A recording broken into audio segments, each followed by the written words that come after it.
Stand by to launch FanStream Sports. 3, 2, 1. Let's start. Hello, sports fans. Welcome to FanStream Sports. Nothing but pure sports. This is the JP Show. JP, it's so good to hear you back on the air. Stand by. Now, here's JP. And the Bucs rolling again at the 20-yard line of Carolina. Shotgun snap, lob down the left sideline. Evans is there. He's got it. That's touchdown number 2. That's touchdown, Buccaneers. Courtesy of the Bucs Radio Network right there. Mike Evans, one of his 2 touchdowns on the day. The call by TJ Reeves and Anthony Beck, friends of the show. We're filling in for Dave Moore and Gene Deckerhoff, who were in the COVID protocol. And the Bucs get a big 41-17 win.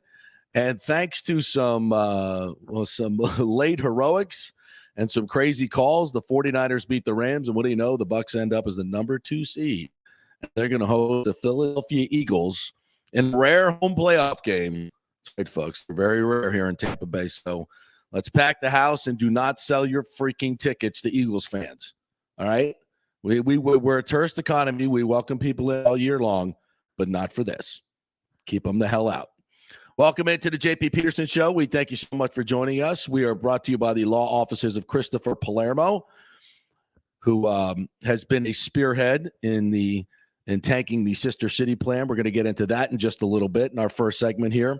Also, we got great guests today, as usual. Sal Paolantonio. Who knows the Eagles better than Sal Pal? So we get Sal Pal coming on at 10:30 from ESPN. He will join us at 11:15. Dan Lucas, WFLA. Dan will join us, and we'll talk some Bucs and some Rays.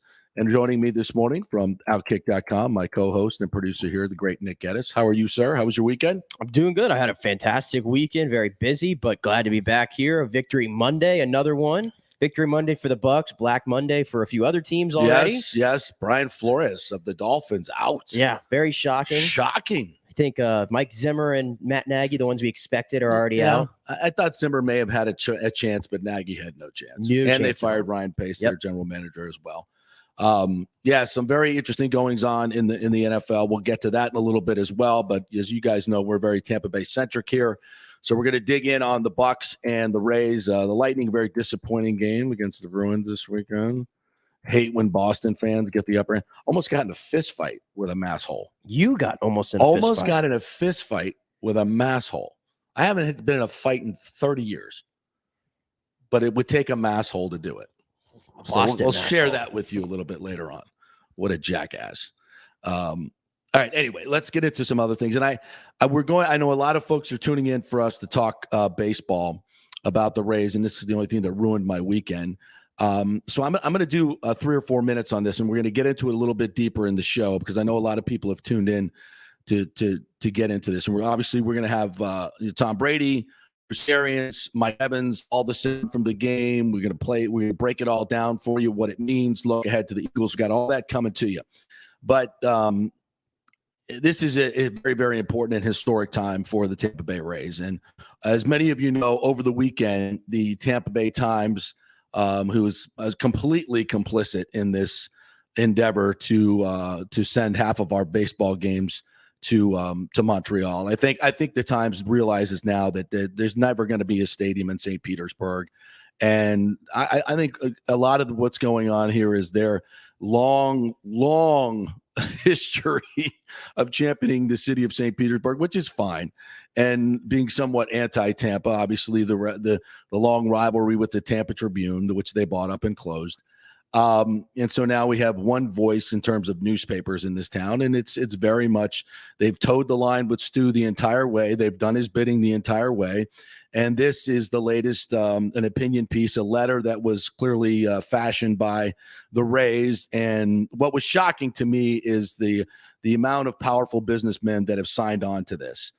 It was shocking, to be quite honest with you. And I'm not going to read the whole thing. It's the same blah, blah, blah. We can't, this is not a market, despite what they said in 2018 when they championed the Ybor ballpark of it all being the perfect market, a great place. And that was before our population exploded from COVID. So this market has only got more attractive, but suddenly, they came up with this idea that they can make a lot more money and, be the first to ever do this sister city thing. Of course, Stu always wants to be the smartest guy in the room, but some of your ideas aren't that smart, Stu. And this one has not been well thought out. And we won't get into the ins and outs of the sister city plan. We do that a lot. So I'm trying to stick exactly to what these latest developments are, kind of tell you what I think is going on in the background, and I'll move it forward for you. So this letter basically is saying that we can't support, we're not a big enough market to support a baseball team full season, which is complete hooey and completely made up, has no data points whatsoever from the Rays. This is simply a scheme for them to make a ton more money. And it's all about TV contracts. They want a TV contract in Montreal. They want a Canadian French TV contract as well. And they want a TV contract here, which makes them a ton of money.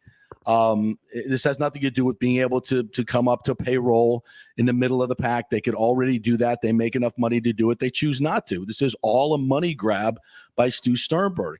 And what he has successfully done is told these people privately that if they don't get their sister city plan, he's going to move the franchise entirely, whether it's to Montreal or Nashville or someplace else. He's basically telling them privately that this is what's going to happen. So if you want to keep your Rays, if you want to be a leader in Tampa Bay and do something good for your community, then you got to go along with my scheme here of half city. But I don't think that these businessmen realize this is a false choice. It's a false narrative. Stu Sternberg alone does not have the power to do that. It has to be approved by Major League Baseball owners who right now, Stu went up to the owners meeting and made this big presentation to get the territorial rights and all this. And you know what they said? They said no. Now, the Times would make you believe, and Manfred's quote said, well, we have a lot of things going on with the CBA, so we're going to table this for now. Well, if it was not an option, then why would they have him come up there and do the presentation if they were just going to table it anyway? So that makes no sense. The owners are not on board with this because they don't want to take away a possible expansion market in Montreal, would make them a couple $1 billion in franchise fee that they all split up. They would get nothing if Stu takes that territory. So why would the other owners be interested? These other owners who are now pissed off to find out that Stu has $500 million, allegedly, that we learned from this lawsuit, that he put into another company, and they're still giving him $60 and $70 million a year in revenue sharing money. They're pissed off at that. So the tide is, in my opinion, turned against Sternberg in this way, and I don't think he's going to get the approval. And part of this scheme right here, Major League Baseball has told him, you got to get more support for this. So this is what he's done, and he's telling these people privately that he's going to move the team. Now, again, they don't understand that it's not up to just Stu. The Major League Baseball Players Association has to sign off on this, and there's no signs that they will ever do so. And when it really comes down to it, I guarantee you they're not. And the owners are not going to give up a big chunk of that, one of their leverage points like this to allow a sister city plan. For what? For Stu? They get nothing out of it. If I have to give up something to allow it. So none of this makes sense from a Major League Baseball standpoint. And Major League Baseball does not want to leave this market. So this idea that Stu's going to leave if he doesn't get his sister city plan is false. It's a false choice. Major League Baseball does not want him to leave this market. They know this is a thriving and exploding market. There's no reason for them to do that. So I think what's going on here is, and I know a lot of you fans are pissed off and you want to boycott these companies. That's not the way to go about it. It's not the way to go about it. I've spoken with some of these guys this weekend by text, and I'm basically telling them what I'm telling you, that you're getting hoodwinked here. And this is a false narrative. But by you signing on to this, you're giving it more life, and you're actually not being a good community player. But we're not going to boycott their businesses. These are great men. Richard Godsmart, so many of these folks that I know, they're great men. They want what's best for Tampa Bay. And right now they think this is the only way, and it's not. So we got to calm down a little bit. We're not boycotting anybody's businesses. This is Tampa Bay. We're all in this together. We just have to come together. Now, I know that sounds like, JP, we can't play nice. Okay, I get that. But what we have to do as a fan group is organize and mobilize. Okay, we've got to show these companies, we're not going to threaten boycott, but we're going to show them and say, listen, we think what you're doing is anti-Tampa Bay, very much anti-Tampa Bay. They think what they're doing is pro-Tampa Bay because they've been hoodwinked with these false narratives. And they're smart guys, and I get it. But they believe Stu can do this, and I don't think he can. It's just my opinion. I'm not saying I'm smarter than them. I'm just saying that I think that if we as a fan base stand up, and I mean, look, there are hundreds of thousands of Rays fans that do not want to see this half season, and we've got to mobilize and organize. I would like to do a march in Ybor City, march down the streets of Ybor City. We'll get together on a Saturday or a Sunday, and we'll plan this out. I've spoken to Ken Hagan about this. He's going to come on the show this week. He gave me some feedback in that and said, yes, we do need to mobilize. We do need to hear from the fans, no doubt about it, but the timing has got to be right. And this is what I'm going to say about the timing. And here's the other little tidbit. Stu Sternberg does not want to publicly say that if he doesn't get to Sister City, he's going to move the team. He's telling everybody this in private. That's what a lot of these big private meetings are of these, there's a group that gets together and does lunch of all these powerful men. The Rays spoke to them and they said, this is not for public consumption. This is my opinion. Okay. That this is not for public consumption, but we don't want to threaten that we're going to leave because that would really turn things off. But that's exactly what they're doing.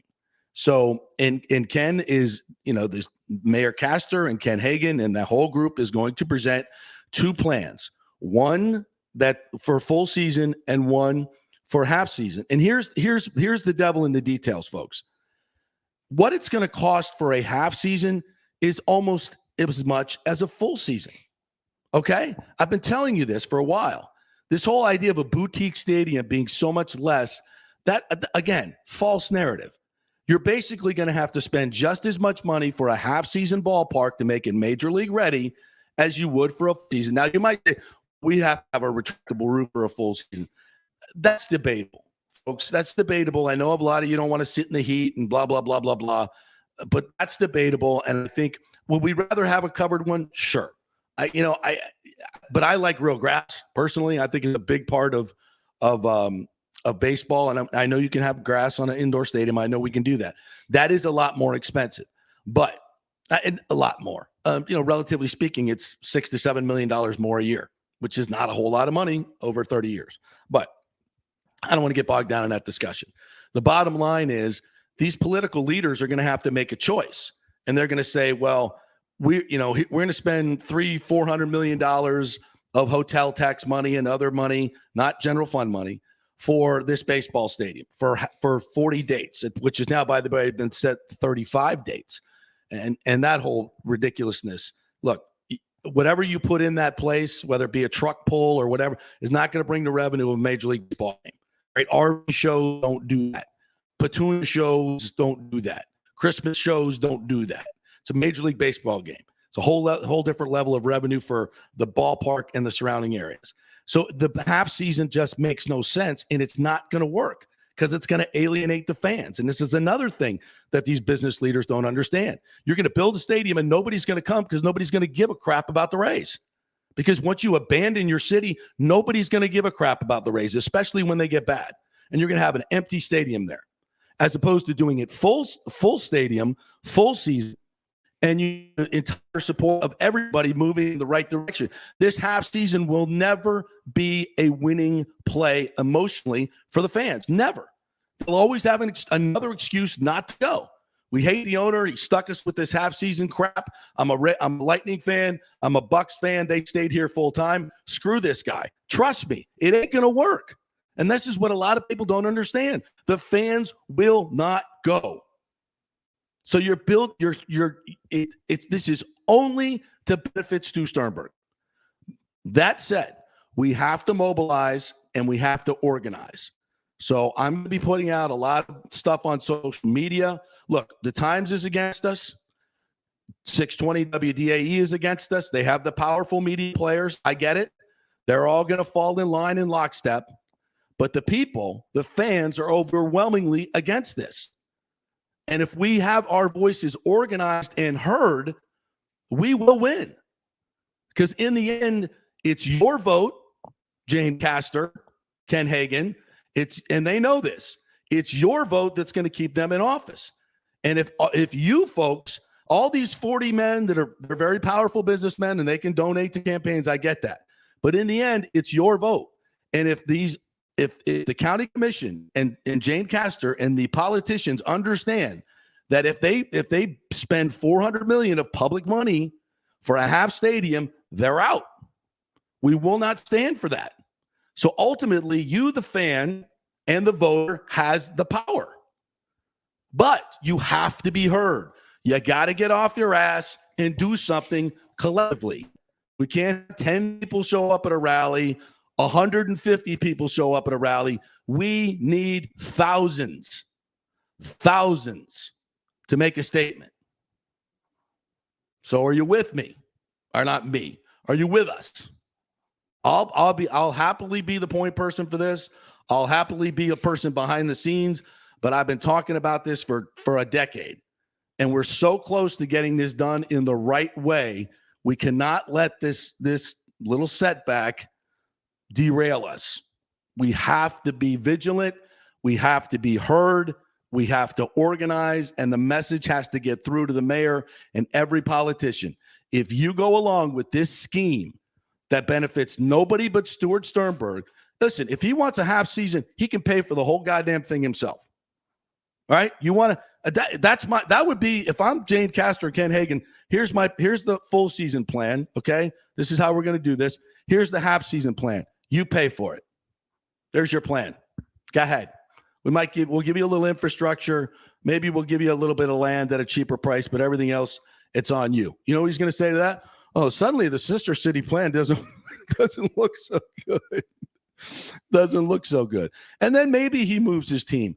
But folks, listen, honestly, I'm down to the point. Do you want 35? And that's what it's going to end up being, 35 regular season games. Do you?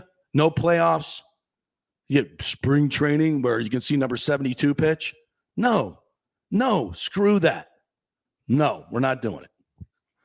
All right. That said, you guys want to hit me up at FanStreamJP.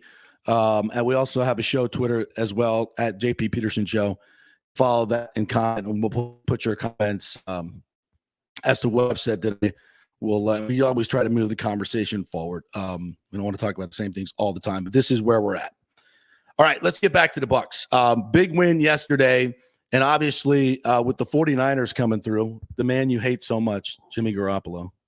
I don't hate Jimmy Garoppolo. You are such a Garoppolo hater. When was I Garoppolo You're hater? a Garoppolo hater. I've always been a supporter of Jimmy Garoppolo. Don't give me. I know in July you is. were definitely Mr. Trey Lance. Train. No, I was not. Yes, that you was were. never. No, I look at his record. They win when he plays. He's not perfect. I made that point yesterday. They're 31-14 now with him as a starter. But you're still not a Garoppolo guy. I am a Garoppolo guy. So, big win last night for them. We're the number 2 seed. The Eagles are coming to town. And maybe somebody knocks off the Packers. That's not completely, we could have 3 playoff games here. But I think given what the Bucs have had to work with this year with the injuries and the Antonio Brown situation, that first half was dicey. It was dicey. And Carolina was playing their ass off, tip of the cap. And they had a lot of guys down as well.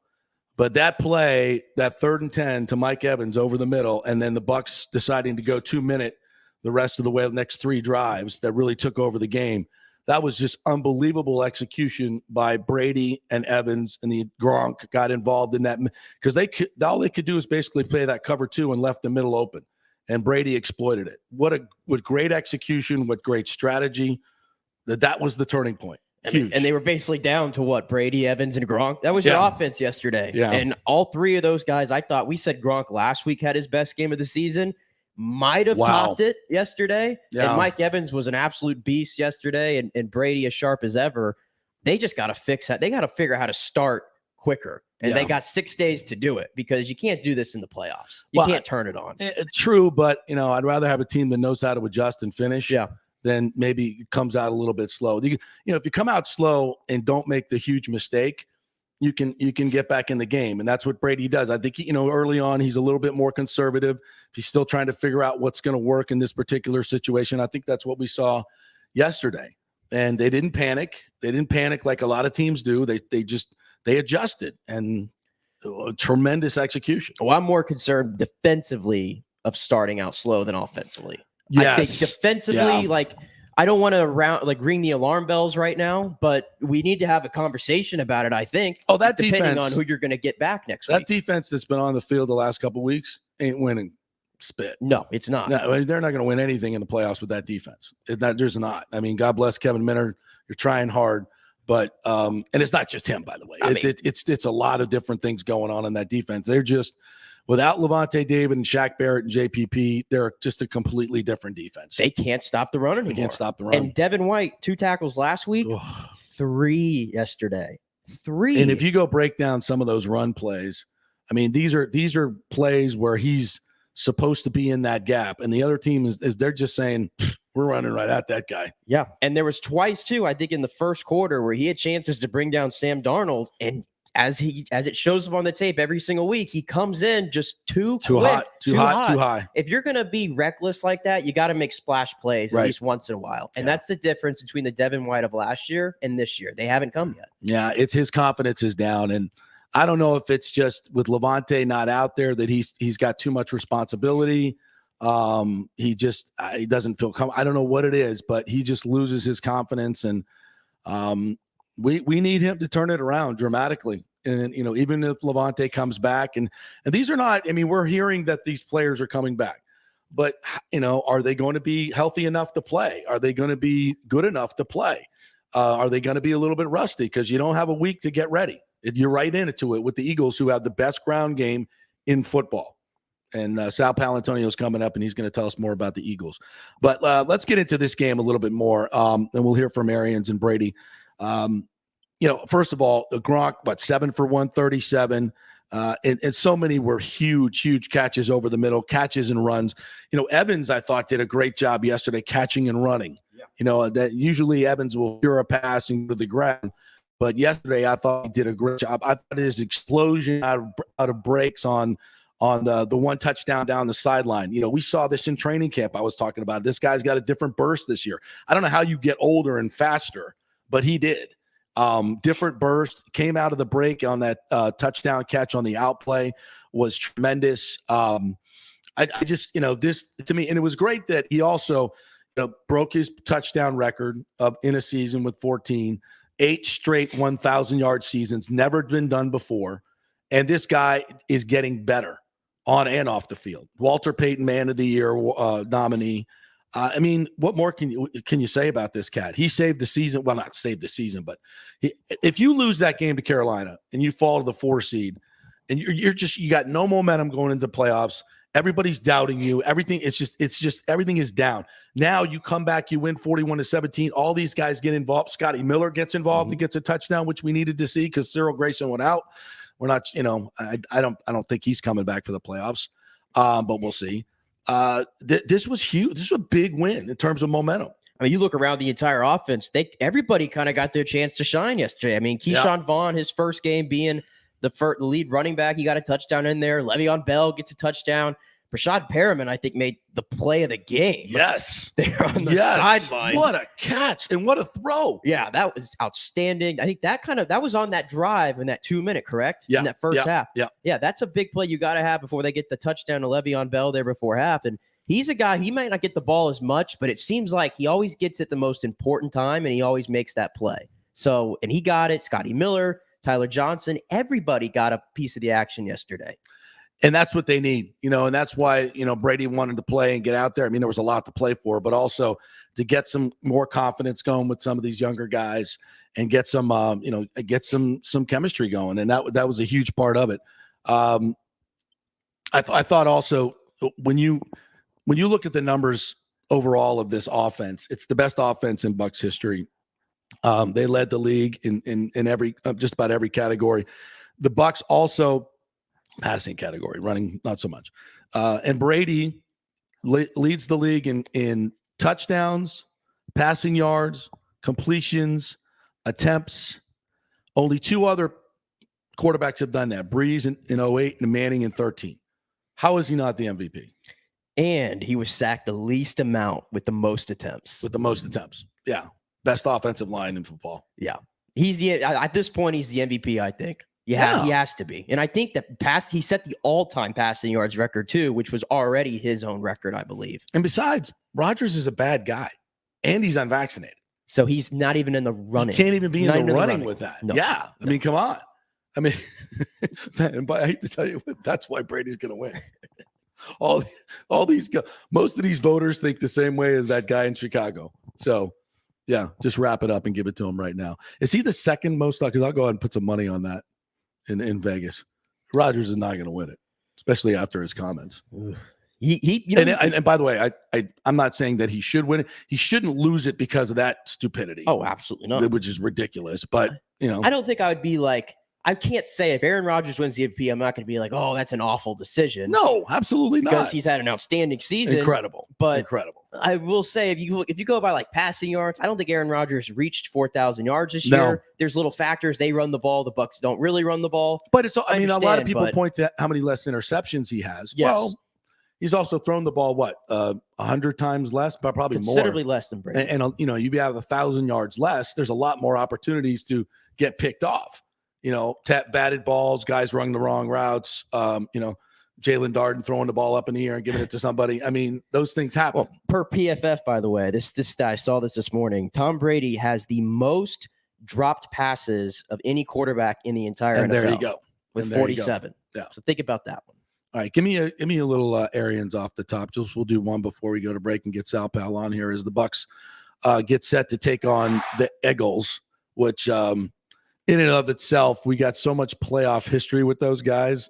We're going to get, and then we can talk a lot about that as we lead up to it to bring back some horrible memories and some really good ones. So, I think that's kind of plays into it as well. It's kind of fun. Let's do Bruce Arians. Just basic thoughts on this 13 wins, and it hasn't been easy. I mean, we've got a lot of guys down all season. Different guys have stepped up. Jason and Spy and all those guys put together a hell of a roster. And we kept adding to it with veteran players as the season went along, and they all came in. Le'Veon, Broussard, Perryman, all those guys had a big hand in it today. And, I can't say enough about our front office having a great roster. They really did a great job of, once again, who the hell thought Le'Veon Bell would ever factor in? He's made some huge plays these last 2 games. He doesn't drop the ball. No. He catches it. He ain't the fastest guy in the world, but he knows where he's going. Yeah. He knows where he's going. He's shifty. He's, you always hear when Brady talks about other teams a lot of time and he compliments them, he always says they have a lot of veteran players. He loves his veteran players. Loves smart guys, doesn't like dumb ones. And, guys like Lev Bell have been around. They know what they're doing. We got one Brady. We can count the cliches just before we go. I know he's going to give a lot of praise to here's one where he's giving it to everybody, literally everybody here.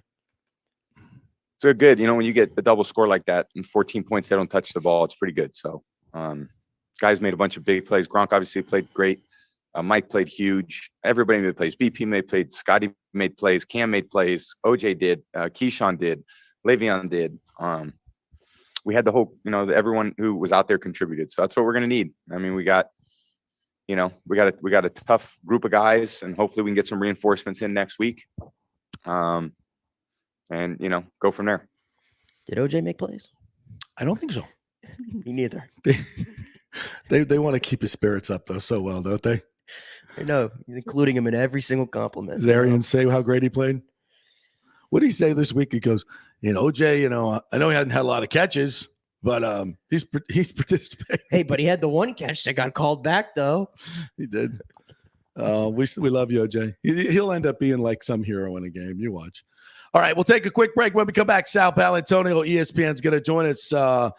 Nobody knows the Eagles in the NFL better than him, so we'll chat with him about Brady, about the Eagles, and how I'm going to finally beat him in tennis this Saturday. It's going to happen.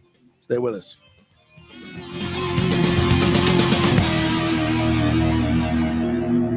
Who wants free mobile service? I do, and you can get 30 gigs a month from companies like AT&T Service, T-Mobile. Great service.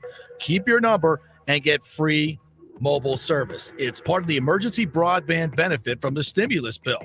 87% of America qualifies. So if you think you make too much money or whatever, just go to jpcares.info and find out. It'll take you a few minutes. jpcares.info to find out if you qualify for free cell service. Get it now before it's all used up. JP, Santa, and young Saint Nick. Get us right over here. My partner for the Golden Diamond Source. You hear that? Christmas music. It's Christmas time. You just popped a question to your lady from the Golden Diamond Source diamond that you got. Yes, I did. The Golden Diamond Source, the best place to go get your diamond for an engagement. They helped me out so much. They were so courteous to me for somebody who was so nervous. And it's Christmas time, like you said. If you're thinking about popping the question, you need to go to the Golden Diamond Source. It's the Jewelry Supercenter, fully stocked, fully staffed, and yes, just a short drive from downtown Tampa or wherever you're coming from, right there on Ulmerton Road. Avoid the madness at the malls. And whether you're a first-time buyer or looking for that 10-carat custom design, they have it all. 9 jewelers in-house ready to make your dreams come true. Even layaways, 100% interest-free financing up to 5 years. Shop now for your best selection at the Gold and Diamond Source and make your lady wonderfully happy like Nick did. That's absolutely. Shop anytime online at thegoldanddiamond.com. JP here for my friend, attorney Christopher Palermo. If you are having issues with a claim on your homeowner's insurance from a sinkhole, storm damage, water intrusion, defective stucco, and construction defects, or any other issue, Christopher is your man. These big insurance companies didn't get rich paying out what you deserve. Chris founded his practice in 2009 with a passion to help all Floridians with disputes where they were forced to take on the powerful and needed a champion in their corner. Chris wants to make sure you will receive the most aggressive and compassionate representations. He has recovered millions in settlements on behalf of his clients facing defective stucco damage and other construction issues. So call Chris, mention the JP Show, and he will give you a free consultation. That's 813-221-5636. Go to PalermoPA.com. He's a fifth-generation Tampanian graduate of Jesuit High School.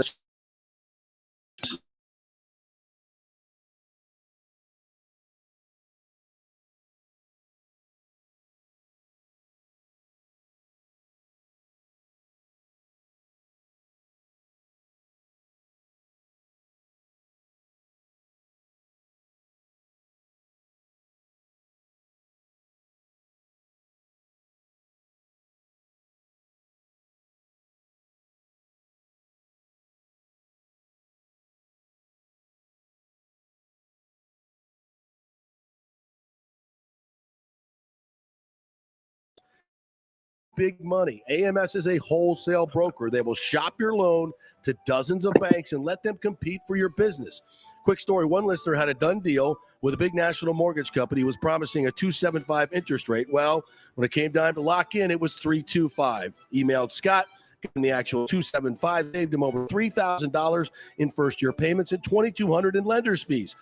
Email him, Scott@AMStampa.com, Scott@AMStampa.com. Coming back at you. Now, more with JP on Fan Stream Sports. It's only just begun. All right, welcome back to the JP Peterson Show, brought to you by the law offices of Christopher Palermo. You can reach him at PalermoPA.com. All right, let's bring in the man that knows the NFL and the Eagles better than anybody, the great Sal Paolantonio from ESPN, big friend of the show. Sal Pal, how are you, my friend? Happy New Year to you. Oh, I'm doing great, JP. Happy New Year to you. Looking forward now coming down to Tampa. Yes. And Eagles at Bucks for the wild-card game. Should be a fantastic game. Little tennis on Saturday, and I'm going to beat you this time. Finally, I'm looking forward to it. A little sunshine would be nice, too. Yes. Hey, sunshine would be nice. That's, right here where I am right now, it's like 7 degrees. No good. We're going to have 65 and sunny all weekend long, partner. So get down here quickly. All right, brother. What a final Sunday. I wasn't for a week 18, but man, that was one of the most amazing days, the final days of the NFL I can ever remember. You've been covering this league for a long time. I mean, from start to finish, storyline after storyline. Was that as good as it gets in the NFL for one day of football? Yeah, absolutely. I think you're right. That's the NFL drew it up, man. Mm-hmm. They wanted those divisional games at the end of the season with another week tacked on. It was they said it was the greatest season ever, and they were right. Yeah. What was the most shocking storyline for you yesterday? What Staley did in the Chargers-Raiders game, the 49ers coming back to beat the Rams, which the Buck fans were ecstatic about that. What was the biggest storyline for you? Well, I think if you want to go top three, it would have to be Brandon Staley's decision, to call timeout at the end of the game. Yeah.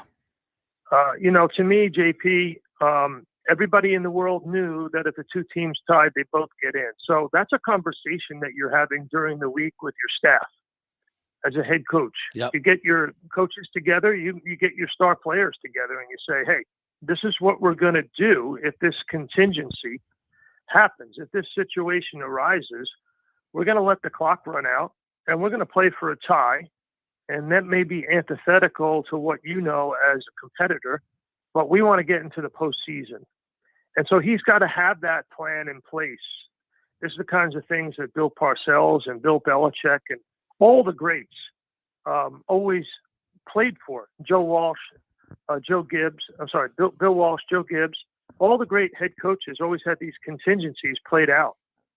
And I was really surprised that Staley did what he did. And also, rolling the dice the way he did earlier in the game. Yeah, the fourth and two was ridiculous. I never advocate for anybody to get fired, but I think he really raised questions about whether he's qualified to be a head coach. Yeah, I think he lost his team with both of those decisions. And when you lose your team, you got.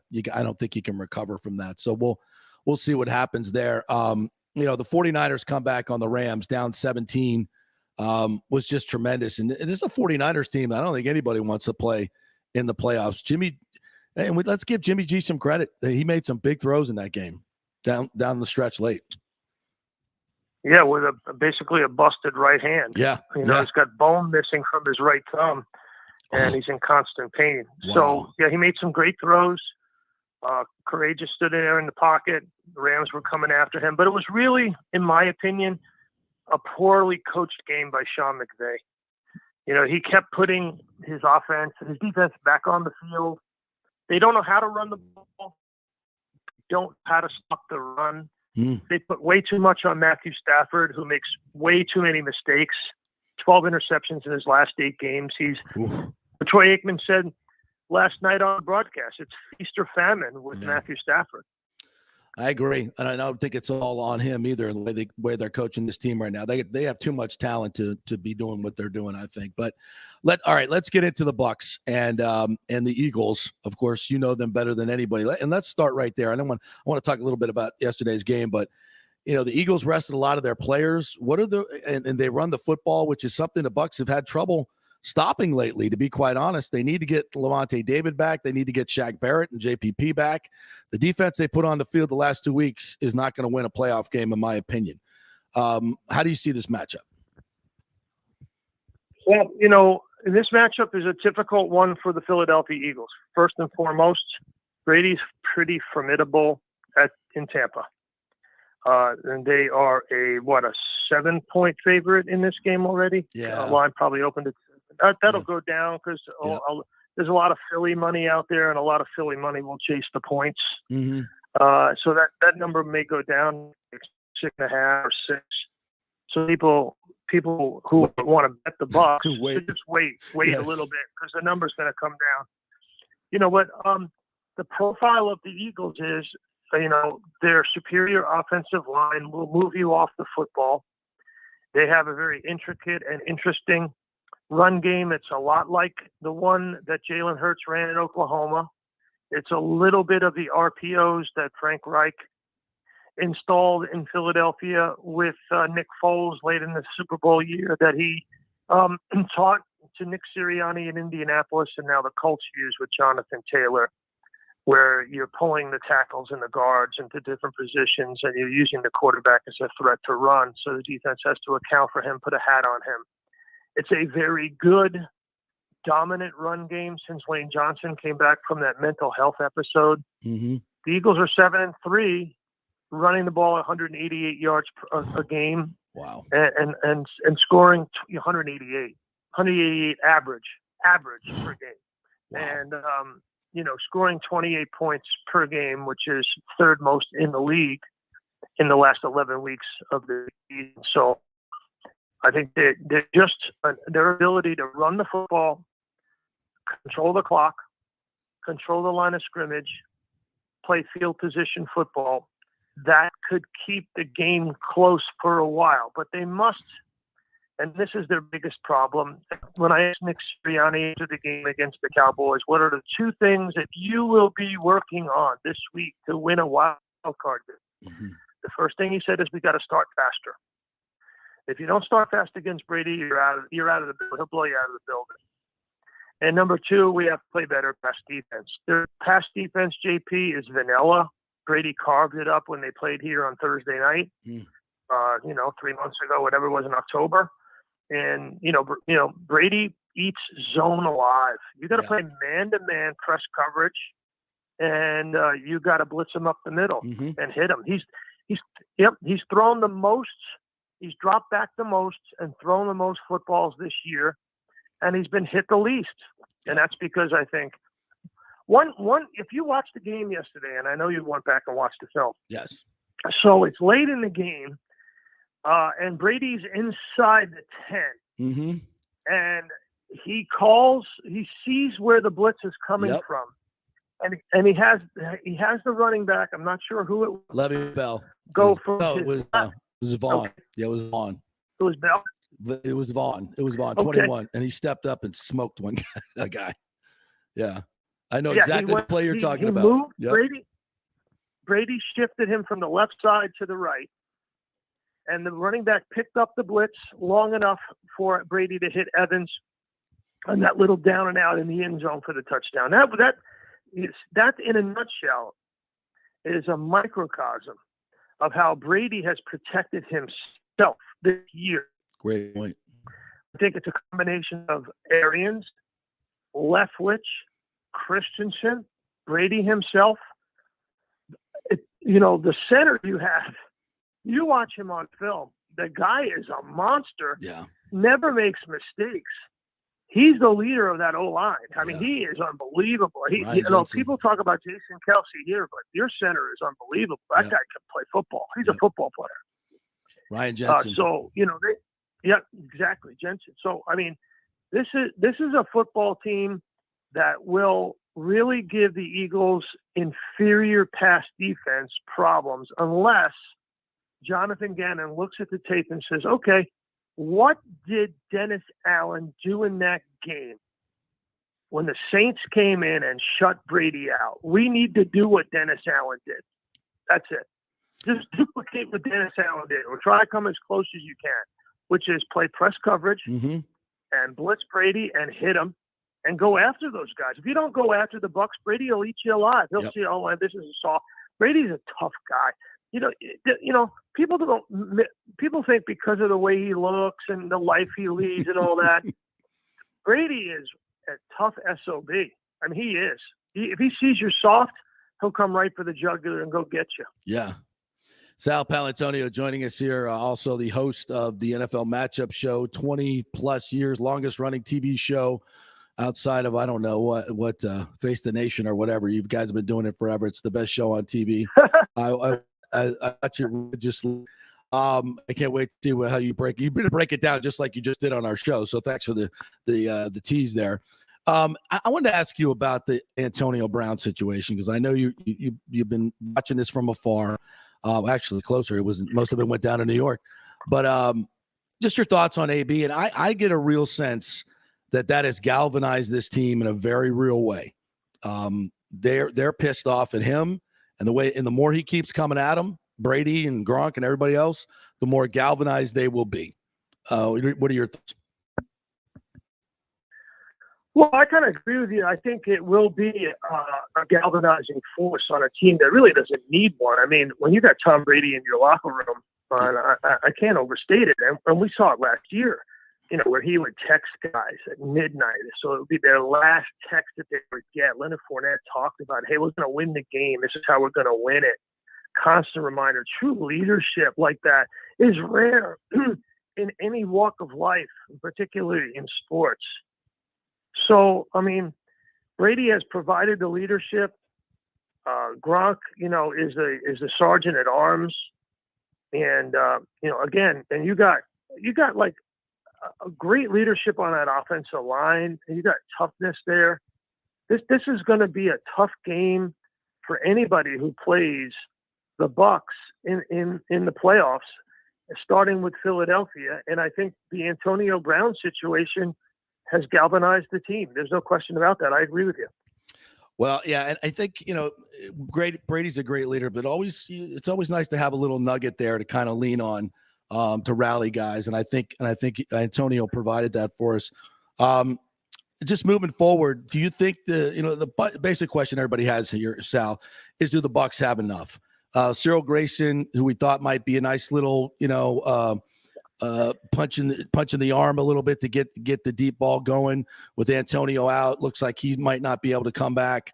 Scotty Miller showed up again yesterday, and he's made some big plays for this team in the playoffs. So do the Bucs have enough offensively if they get Fournette back to win a Super Bowl? Is it enough? I'm not so sure it is. Well, we're getting ahead of ourselves. Yes, we are. We are. Yeah, we're getting ahead of ourselves. That's a big picture question. I have to look again at this team. I mean, they're going to have to get past the Eagles. Yeah. The Eagles have a very tough veteran group of guys on the offensive and defensive lines. If they have a coach who has adapted to his personnel, they have a quarterback who's believing in himself. They have, in my opinion, they have gotten very lucky. They were healthy on the offensive line. They played a weak schedule with a weak level of second and third level quarterbacks. They haven't faced a starting quarterback in the last 6 weeks of the season other than Dak Prescott, and he smoked them. Obviously, I don't know what the Cowboys tried to prove by putting up 51 points against the Eagles' backup secondary and third string secondary. That's a conversation for a completely different segment with you and I. But yeah. I mean, I don't know what they would prove, what possibly they could prove by doing that. I was shocked that Mike McCarthy had Dak Prescott in the game in the second half. I can understand getting him some work and developing some momentum. I get all that, but geez, all right, enough. We got you. We made the point. Get him off the field in the second half. But the Eagles have a veteran group on the offensive defensive line. They just got waxed at home, so they're really feeling like, hey, okay. We got to regather ourselves and prove to the world that we belong. So there'll be parts of that. Jalen Hurts has got some confidence, but if you're looking for weaknesses, it plays into the Bucs' strength. Their pass defense is weak. They don't blitz often enough, in my view. Mm-hmm. They need to play man-to-man and blitz Brady to have a legitimate shot at winning the game. Secondarily, big issue that nobody talks about. Jalen Hurts has thrown 5 interceptions in the red zone. That's the most in the league. Mm-hmm. If he throws interceptions in the red zone or they don't punch in and kick field goals, they won't win the game. It's going to be fun. Cannot wait for a playoff game. We haven't had many over our history here in Tampa Bay. So it's now we got to make sure the Bucs fans don't sell their tickets to Eagles fans. But I'm sure there'll be a presence. I know a lot of ticket brokers in Philadelphia who are selling tickets right now at premium prices. So they're getting them from somewhere. You may want to put out. I mean, how embarrassing, JP, was that SoFi Stadium last night? Oh my God! When the Niners did anything, the place erupted. I'm like, where are they? Are they in Santa Clara or are they in Inglewood? Where the heck are they?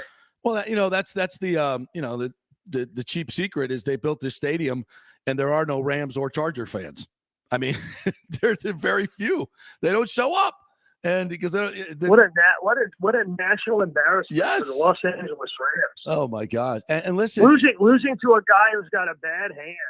You're up 17-0. I mean, both those coaches in LA yesterday, boy, Yeah. oh boy. Yeah, you really have to question their qualifications to be head coaches at the NFL level. Here's Bill Belichick, who's taking a rookie quarterback who right now couldn't hit water if he fell out of a boat, and he's in the playoffs. Brian Flores, I don't know why they fired Brian Flores. I don't know. I have no idea. That's mind-boggling.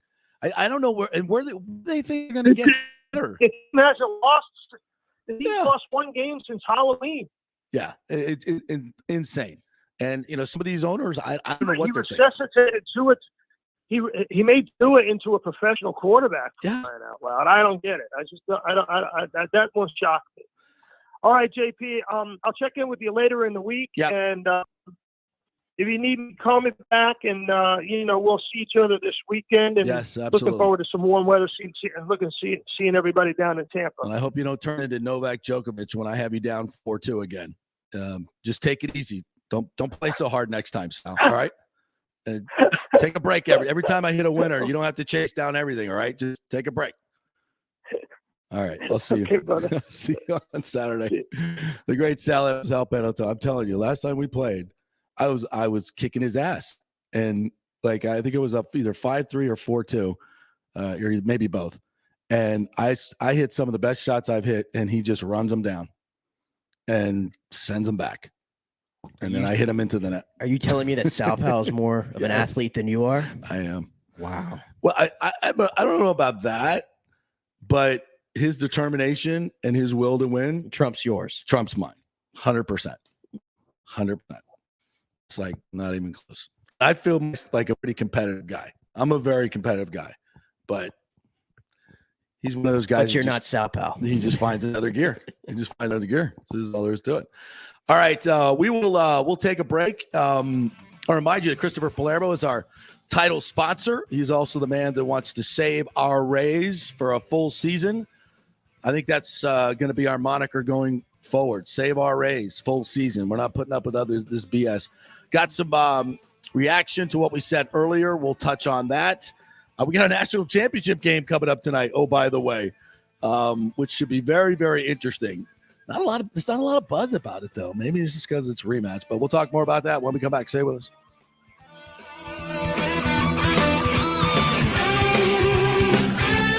The PGA Tour's Valspar Championship is back in March in 2022, March 14th through the 20th, right in the middle of the best weather of the year and the last stop on the Florida swing. The Valspar has become one of the must-do events on the Tampa Bay sports and social calendar, so get your best tickets before they sell out. The game's biggest stars love the Copperhead course in Innisbrook. Last year, we saw Dustin Johnson, Justin Thomas, Jordan Spieth. Wow, the crowds, and another star-studded field is expected again this year. Sam Burns took the title and will defend again at the Copperhead. This will be a full tournament with the return of Valspar Live, our free Saturday concert featuring Chris Young and Big and Rich, and other amenities including Chameleon Cove, the Hooters Owl's Nest, the Publix Chill Lounge, and other hospitality venues. Go to ValsparChampionship.com for tickets. The best premium hospitality areas will sell out, so don't wait. That's ValsparChampionship.com. Are you selling your home or refinancing? JP here for Greenleaf Title. You choose the title company, not the realtor, and it makes a difference. You want a reputable company that will make sure your title is safe and secure. There are a lot of scammers out there right now, so go with a trusted company like Greenleaf Title. Plus, they will close anywhere, folks, and they will send a limo to pick you up to come to the closing. Yep, the great JP Limo Closing is back. All you got to do is give them a call at 727-258-6005 or go to greenleaftitle.com. We'll set up the limo for you. They'll come pick you up. Heck, we even picked up one couple, took them to Black Rock Restaurant, one of our favorite advertisers, and then to the closing. That's how they do it at Greenleaf Title. Great service. We'll close anywhere. The lowest fees in the business. 727-258-6005 or go to greenleaftitle.com. That's greenleaftitle.com. JP, Santa, and young St. Nick Geddes right over here. My partner for the Gold and Diamond Source. You hear that? Christmas music. It's Christmas time. You just popped a question to your lady from the Gold. Who wants free mobile service? I do. And you can get 30 gigs a month from companies like AT&T Service, T-Mobile. Great service. Your number and get free mobile service. It's part of the emergency broadband benefit from the stimulus bill. 87% of America qualifies. So if you think you make too much money or whatever, just go to jpcares.info and find out. It'll take you a few minutes. jpcares.info to find out if you qualify for free cell service. Get it now before it's all used up. Let's go. Right now. Back to the show with JP on FanStream Sports. All right, welcome back to the JP Peterson Show, presented by the law offices of Christopher Palermo. We're also sponsored by the Gold and Diamond Source. And Christmas is over, but I know you all got some Christmas cash. So now is a perfect time to go shop at the Gold and Diamond Source. Their after Christmas sale is amazing. Greatest prices of the year. And here's another great thing. They have mayaway, 0% financing up to 5 years. So if you're thinking about getting a ring right now, he's I don't have the money. Well, you can finance that sucker. You'd be surprised what you can get for $50, $60, $70 a month. A really big ring and a really nice one. And the best part about it is they have everything in stock there. Steve Weintraub hand select each diamond with 40 years of his experience. He's taught most of the folks in the business around here, and he knows what are the best diamonds, the best values, and he brings them in and passes it on to you. And Steve and Julie also have a couple of very unique collections that they've designed themselves. They have the Julie collection, which is an award-winning collection. Part of the world, they take some of the world's finest diamonds and rare gemstones and put them together in very, very unique settings that you won't find anywhere else. And that's what your girl wants. She don't want to see her ring on somebody else's finger. And you can get one of these in these collections, and you can be assured that they're very, very rare. They have the Emilique collection as well. It's affordable gold and diamond jewelry, a little lower price point, but very stylish, very unique. So all kinds of different stuff there. And guys, if you want one of those baller watches, and maybe, you don't want to spend $50,000, $100,000, $25,000, they've got some that are nicely, gently used that you'll get great value out of. And a super collection there, the best of the best. And it's like a kid in a candy store going there. I'll go over there to get some of the great watches. And of course, I have the new ones too. So whatever you want, they have it. It's the Gold Diamond Source, 3800 Ulmerton Road in Clearwater, just 10 minutes from South Tampa over the Howard Franklin Bridge. And you can shop online anytime at goldanddiamond.com. All right, we got Dan Lucas coming up in about 10 minutes.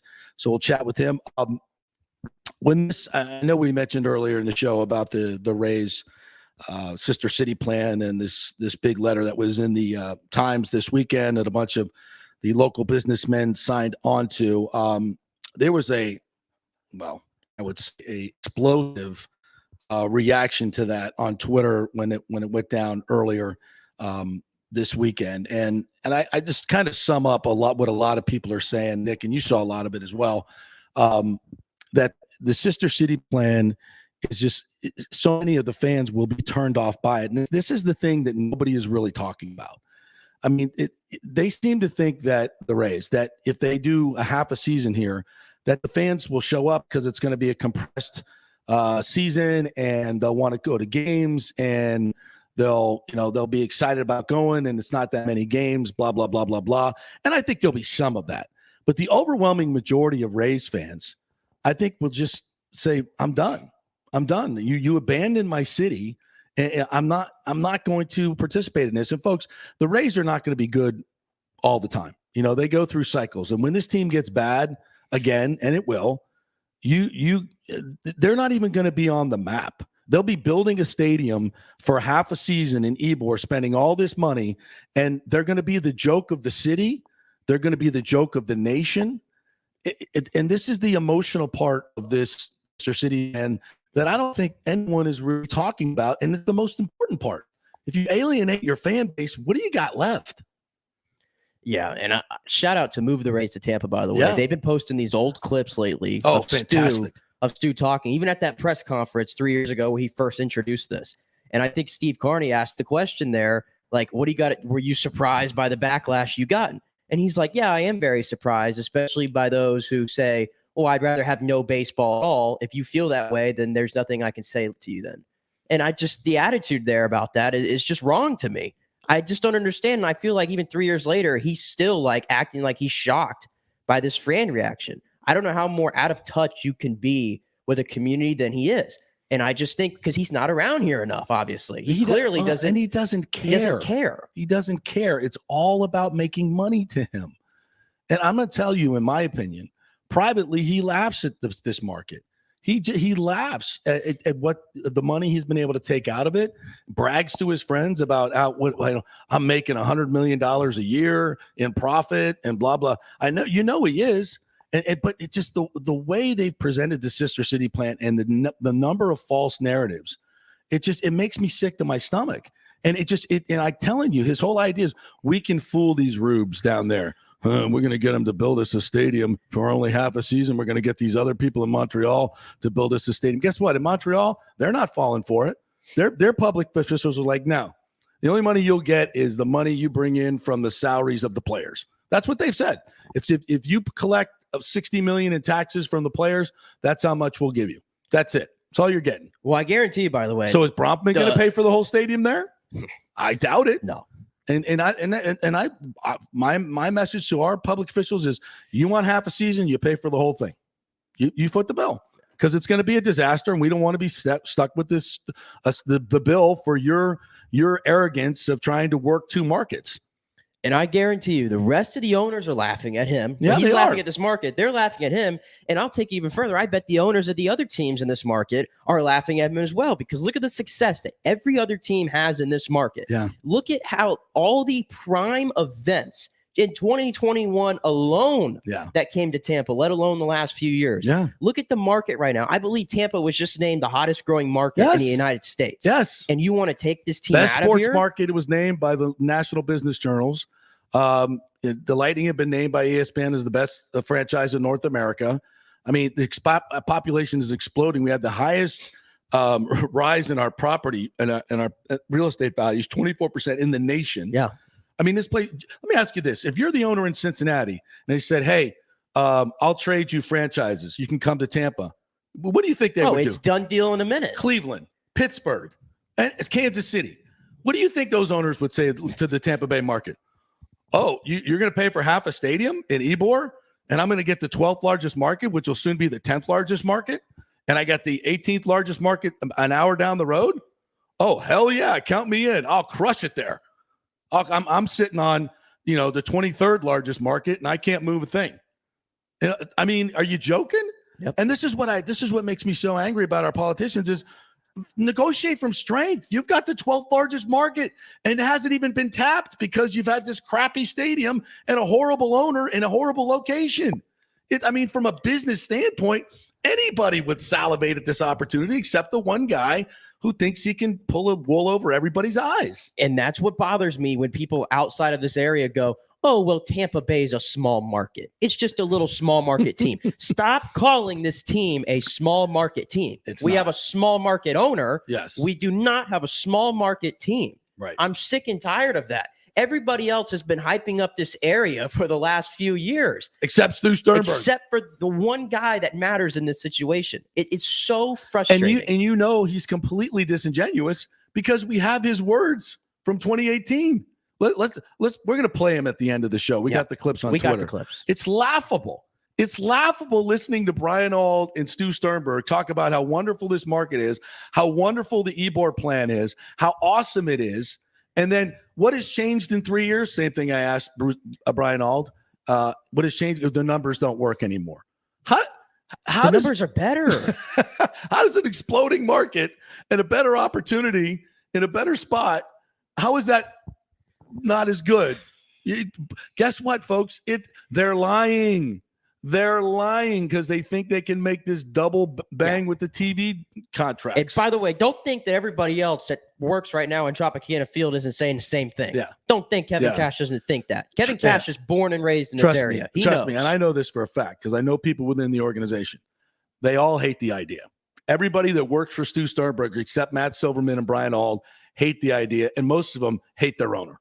That's another thing you need to know. And the players, we've heard a few already say a few things, and they could go further if they wanted to. Yeah, they will. Okay, and Tyler Glasnow, God bless him, has been, thank goodness he's the one to actually say it. But He's not the only one. We saw Longo even acknowledged it. Mm-hmm. Tommy Pham acknowledged it on the way out. Hell yeah. I mean, that's a real thing. Players don't want this crap. Oh, hell no. The players don't want the Sister City thing. Hell freaking no.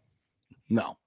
All right, we'll take a break. When we come back, the great Dan Lucas is going to join us. We'll chat with him about Bucs, Rays, the national championship game, which is coming up tonight. I'm trying to think if we have any local kids involved. I think we do. We'll talk about that when we come back.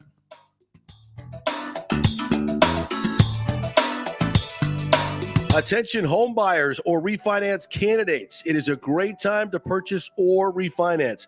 Home values are going through the roof right now. You've got so much equity, time to tap into that equity, get the cash, and make sure you're making the right financial decisions in your life. Scott Fitzgerald at American Mortgage Services in Tampa can help you out on all those fronts. I've known Fitz for over 30 years. He's done 3 of my mortgages. In fact, Scott has done over 3,000 loans in the Tampa Bay area for many of our coaches, athletes, from Bucks to Bulls. And he can save you big money. AMS is a wholesale broker. They will shop your loan to dozens of banks and let them compete for your business. Quick story, one listener had a done deal with a big national mortgage company who was promising a 2.75 interest rate. Well, when it came time to lock in, it was 3.25. Emailed Scott, got him the actual 2.75, saved him over $3,000 in first-year payments and $2,200 in lender's fees. Email him, scott@amstampa.com, scott@amstampa.com. JP here for my friend, attorney Christopher Palermo. If you are having issues with a claim on your homeowner's insurance from a sinkhole, storm damage, water intrusion, defective stucco, and construction defects, or any other issue, Christopher is your man. These big insurance companies didn't get rich paying out what you deserve. Chris founded his practice in 2009 with a passion to help all Floridians with disputes where they were forced to take on the powerful and needed a champion in their corner. Chris wants to make sure you will receive the most aggressive and compassionate representations. He has recovered millions in settlements on behalf of his clients facing defective stucco damage and other construction issues. So call Chris, mention the JP Show, and he will give you a free consultation. That's 813-221-5636, or go to PalermoPA.com. He's a fifth-generation Tampanian, graduate of Jesuit High School and the University of Florida, and he cares deeply about you and the community. That's 221-5636 or PalermoPA.com. Who wants free mobile service? I do, and you can get 30 gig.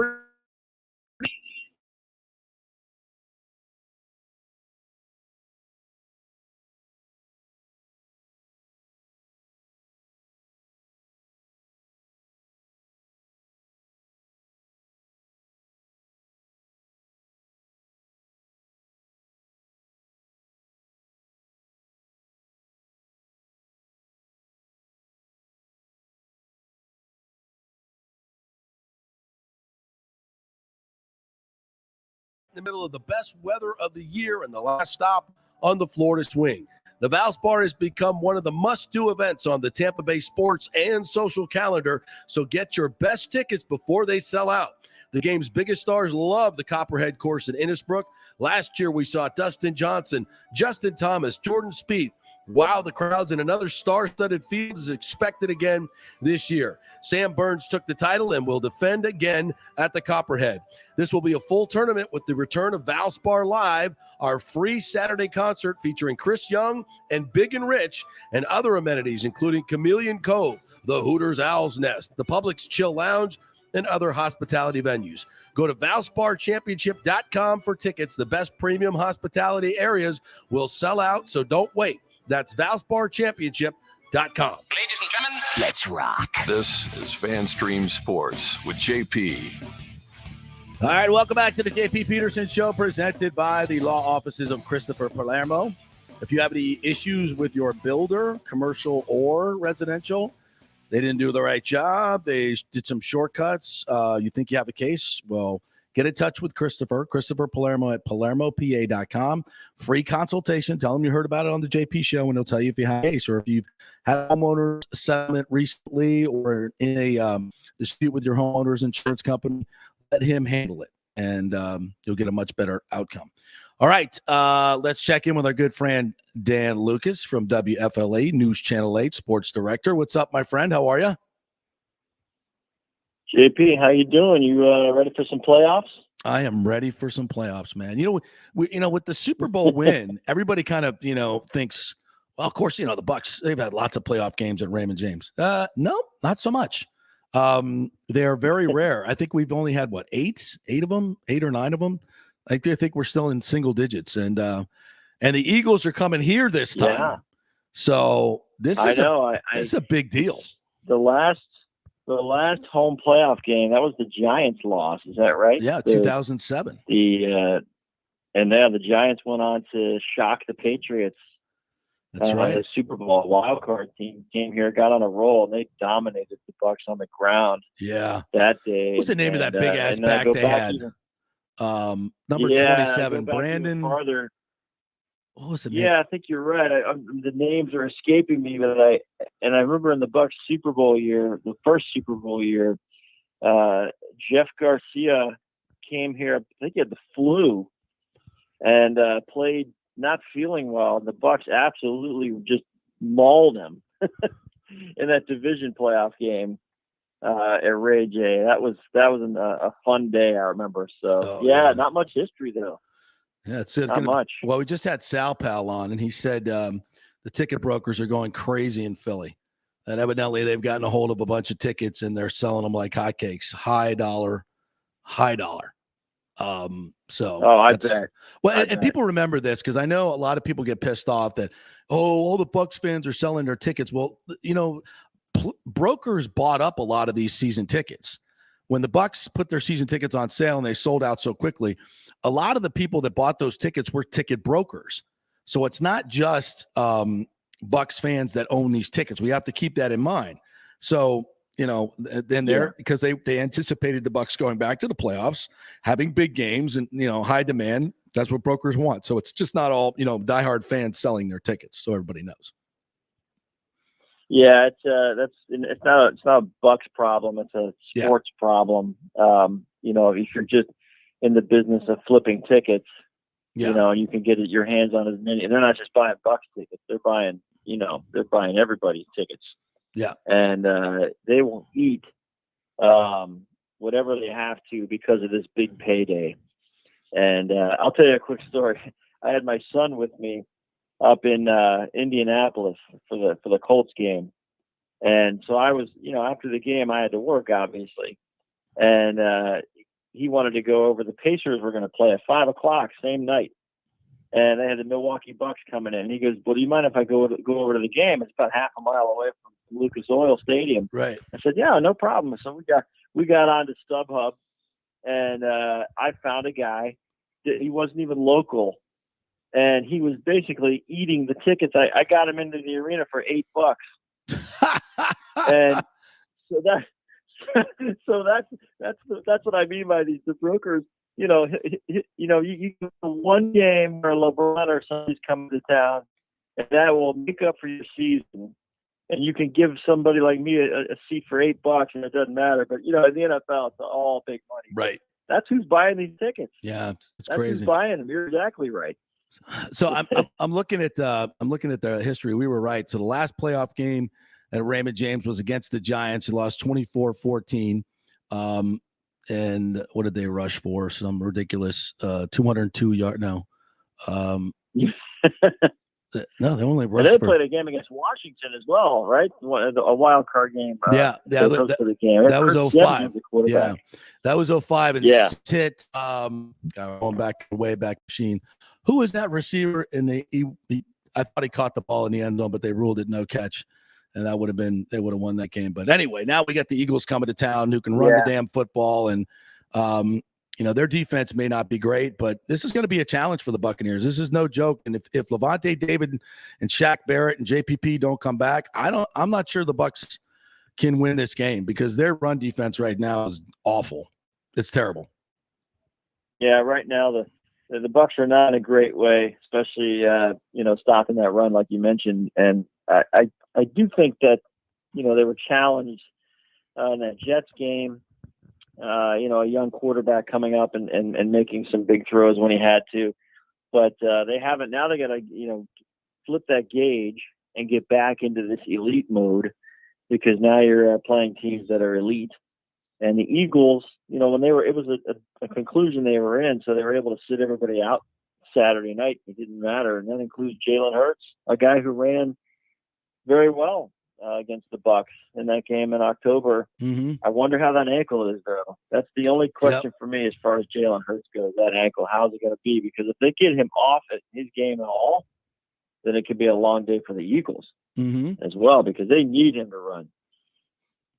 Yeah, this Bucs team offensively, though, with have you heard anything on Cyril Grayson as far as his availability? And I don't know. We're going to talk. Go ahead. We're going to talk to Bruce Arians shortly. Yesterday, he kind of hinted he's the only guy that he's really concerned about. Mm-hmm. So, well, we saw that is a concern. We saw Scotty Miller, get a touchdown on a reverse and catch a couple passes. This is a guy who played big roles in the postseason last year, the big touchdown at Green Bay. So it's not like he doesn't have experience. He's been there for the moment. He's got speed. He was Antonio Brown before we got Antonio Brown, and Brady loved throwing to him. So if they can rekindle a little bit of that magic, I think they'll be all right. I agree. And I think that, if the Bucs see this through and they go all the way to the end, we're going to look back at this season, and you won't remember all the names of the injuries, but you'll remember the receivers being decimated. And what an unbelievable accomplishment it's been to get to the playoffs and win the division and win 13 games and all that, with what would have decimated other teams, would have buried other teams, the names that were out and the players who were expected to contribute. And the old next man up mentality. It's easy to say that, but you're not throwing to the same guy when Chris Godwin's out. And so to have a Brashad Perriman make that big catch before halftime along the sideline, that's the lore of a team of destiny. That they're able to step in here, guys coming in off the streets and contributing. I just think it's fascinating, great stories, and makes the Bucs a team that other teams have to worry about for sure. But yeah, I mean, I think the problems are the defensive worries heading into the postseason. And it happens. Road teams go on the wild card games and win because they're ugly games, and they just take advantage of an opportunity. And that's what the Eagles will take advantage of if the Bucs are going to let them control the football. Carolina do at the beginning of the game. Yes, yeah, exactly. And the Jets, what the Jets did too. I mean, these are two bad teams that were able to run the football. Now you got the number one running team coming in, averaging 188 yards rushing a game.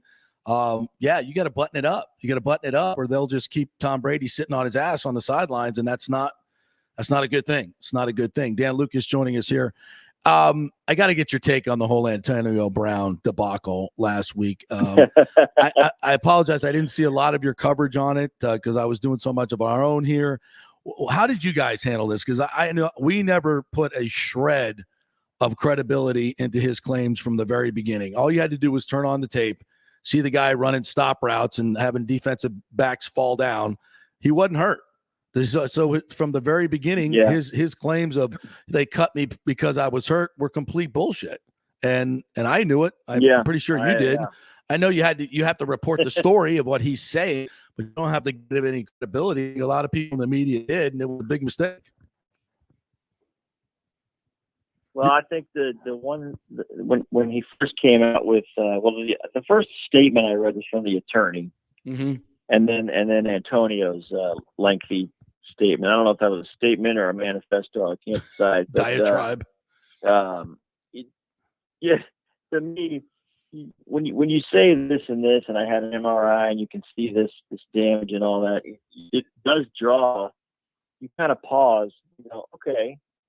Maybe there was cause for concern. You have that in your mind.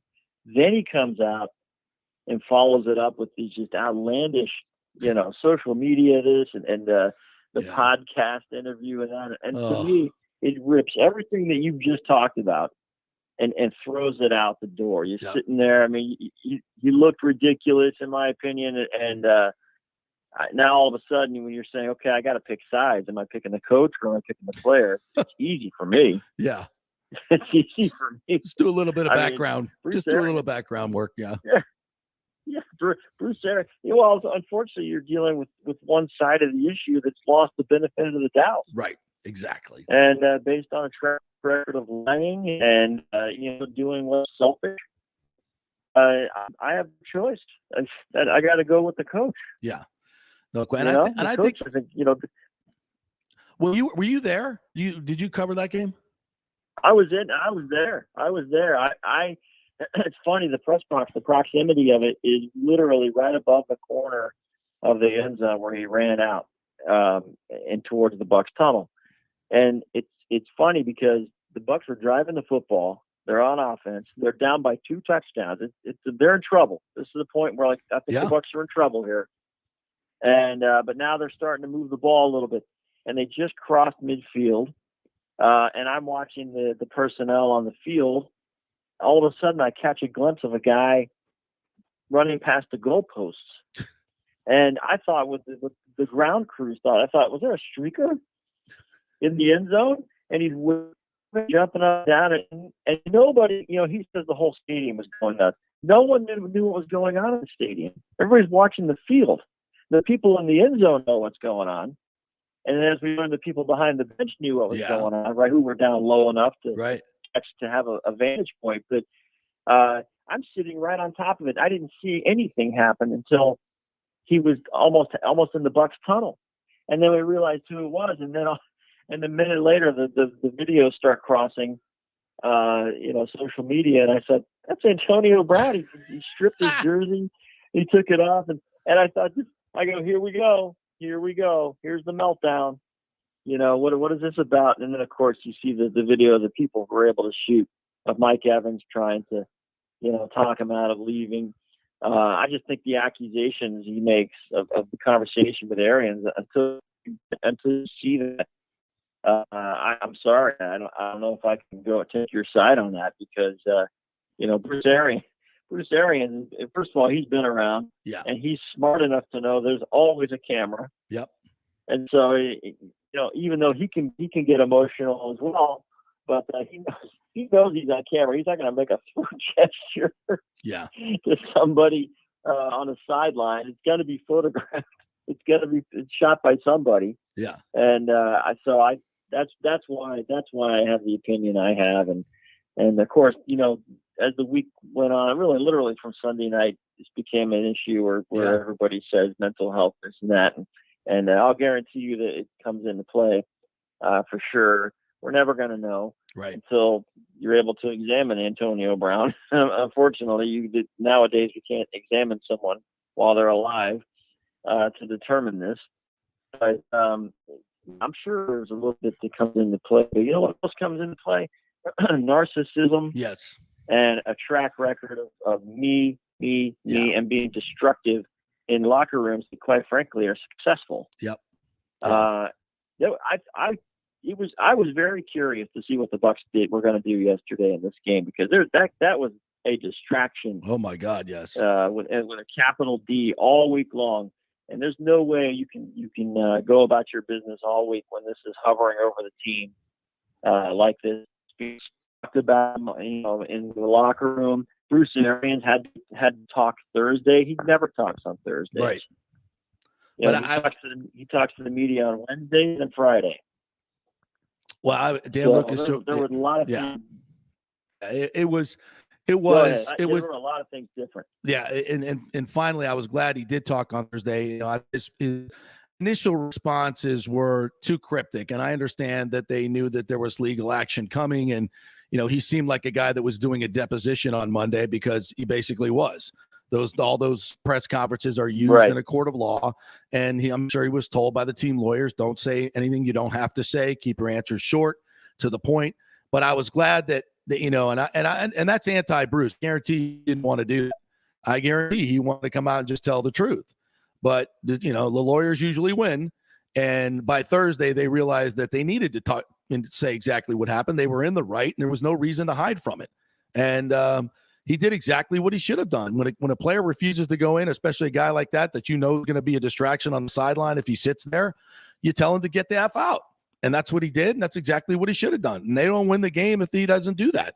So it was a blessing that he got the hell out of there, quite frankly. You imagine him just stewing on the bench the whole time, throwing a temper tantrum while they're trying to win a game? No, get the F out. Oh, in that environment, yeah. In that environment. And I'll tell you this, and say this for the team, everything changed after that moment. That's right.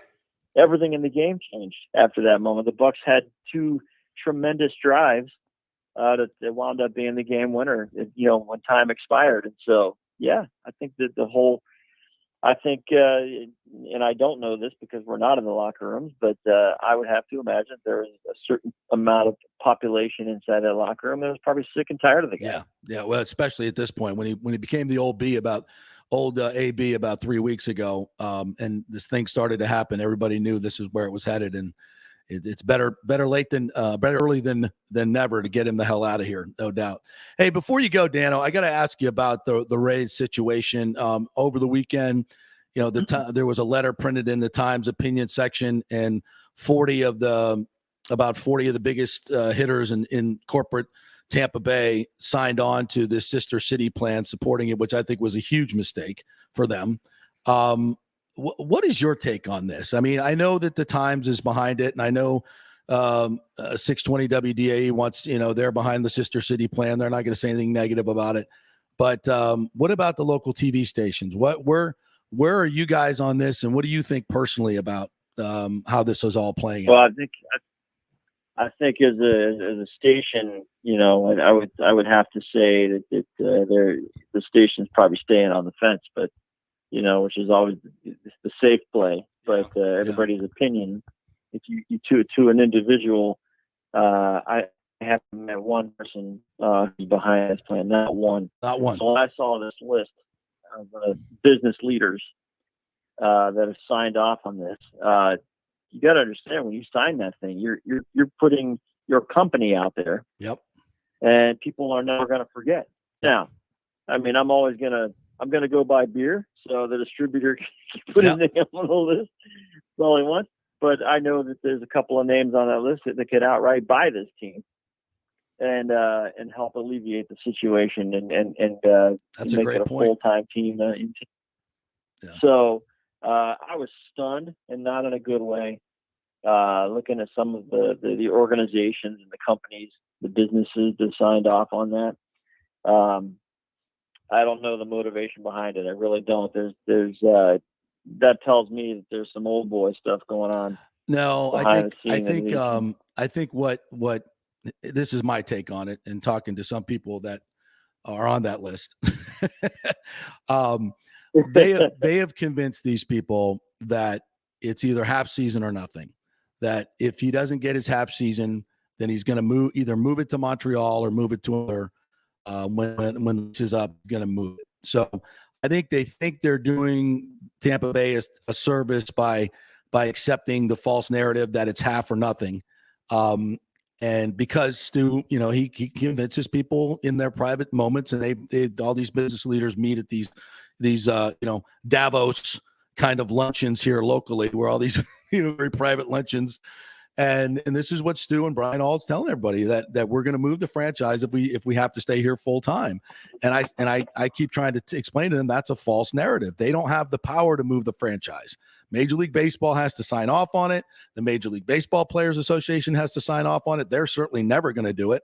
Montreal has to put in some public money, and nobody up there everybody said no, that's not happening. So I just think he's presenting a false narrative, and people are swallowing it.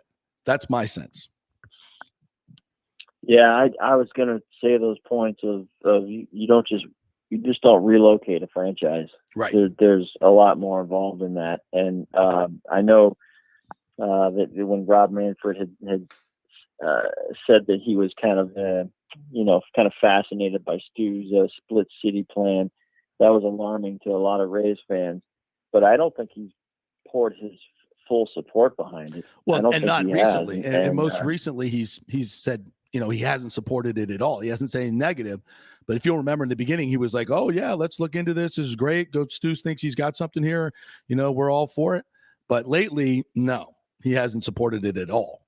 Not the way he did in the beginning. Yeah, and that tells me something's up. Yeah, well, I think that Manfred, I think the Rays situation was on the back burner compared to the Oakland situation. And I think he's trying to keep the franchise as best he can while, you got Las Vegas is jonesing for to build another stadium and whip one out and get another team and steal another team from the Bay Area, that Bay Area. Mm-hmm. But I always felt that once the Oakland thing was resolved, that he would go full time on the Rays situation. And I'm telling you, Rob Manfred's watch is not going well. Nope. In Major League Baseball, and he's had one PR disaster after the next.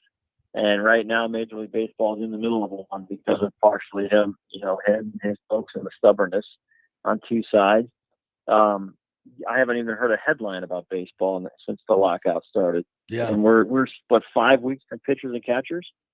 And so he's got a lot going on. But at some point, the Rays have to be a front burner for him. I mean, we're already in 2022. I remember when, you'd say, the lease is up in 2027, and it sounded so far away. I know, right? 2022. I mean, if you said today, all right, we did it. We've got land. We're gonna break ground. We're gonna cut the ribbon tomorrow. We're gonna do this shovel thing and start building. The clock is ticking to have the thing done by 2025, 2026. Well, Atlanta did it in little under 3 years. Atlanta did it a little under 3 years from announcement to playing games. It was a little under 3 years, which I think they could get done. Right. So, but we're still, there's probably still a year away from getting. Well, the financial package I think is going to be released in this month. The full season and the split season. And my advice to Mayor Castor and Ken Hagan is, as a political person in this marketplace, here's the two financial options. Full season, we'll pay half. Split season, you're on your own. Yeah. Yeah. Yeah. Oh yeah. Force their hand. Yeah. Force the hand for sure. I still think, and I've said from day one, I still think that this all winds up with the Rays full time. I do too. I really do. I do too, because that's what Major League Baseball wants. Yeah, I agree. I agree. There's been a lot of I don't know if they're failures, but there's been a lot of disappointment under Manfred, and he cannot let this unravel. Yeah, he can't. I mean, the Washington franchise, the move from Montreal, just did not go well for baseball, in my own opinion. I think that he abandoned Montreal and let that happen, and I think there's been lessons learned from that. Yeah, the last relocation. So, and now for what it's worth, I mean, I think the Nationals have a great thing going for sure. I like the ballpark and the cool fan base, and it's what you want, the experience. But Montreal is more passionate than people think about baseball, and I think they can support it full time under the right circumstances as well, just like this area. And they don't want a half season either. So. No. Nobody does. Nobody but Stu. They want UP back. Yes. They want UP, and they want the Expos logo back. This ain't Les Rays. No. Exactly. Les Rays. Exactly. No, I don't think so. All right, Luke, good stuff as always, my friend. You got a pick for the national championship game tonight? Oh, gosh. You know what? I'd love to see Georgia do it, but Alabama by double digits. Yeah, I do too. I can't believe Georgia's favorite. Yeah, I can't believe Georgia's favorite, to be honest with you. All right, partner, good stuff as always. Tell folks where they can get your content, what's coming up on News Channel 8. Tonight we're going to have our Bucks and BA interview, which should be a lot of fun, and getting ready for the Eagles game. So we'll see you at 5:50 and 6:20 on that. Also WFLA.com. And then we're going to talk about just set up the Eagles game because there's no Lightning to talk about tonight, unfortunately. Yeah, and that's right. There you go. Canceled. Hey, while you're watching Alabama and Georgia. All right, one last question to the sports director, WFLA. If our group save our Rays full season and move the Rays to Tampa, if we organize a march in Ybor City and we bring a couple thousand fans and do a press conference, will you guys cover it? Oh, that's on TV. That's made for TV. All right. Okay. That's made for TV. I put it. I put a guy on a couch in sunglasses on a podcast on TV. Well, there you go. There you go. Just talking about getting his catches. There you go. Well, I don't think Antonio Brown will be there, but I think we're going to have some former Rays players join us. I think we'll have a nice lineup at the press conference. You'll be pleased. I'll tell you this. I'll tell you who will be there. MLB Network will want it. Yeah. They're going to want it. Yeah. They're dying for content. Yeah, they are. Yeah, they are. All right, my friend. Good stuff. I appreciate it. We'll talk soon. Okay, be good. All right. All right, we're going to take a quick break. When we come back, we'll actually dig in on a little more of this national championship game coming up tonight. And we'll talk a little bit more about our plans for getting the word out. Screw the Sister City plan. And all you guys that signed on to this. No, we love them. We're not going scorched earth on them yet. Stay with us.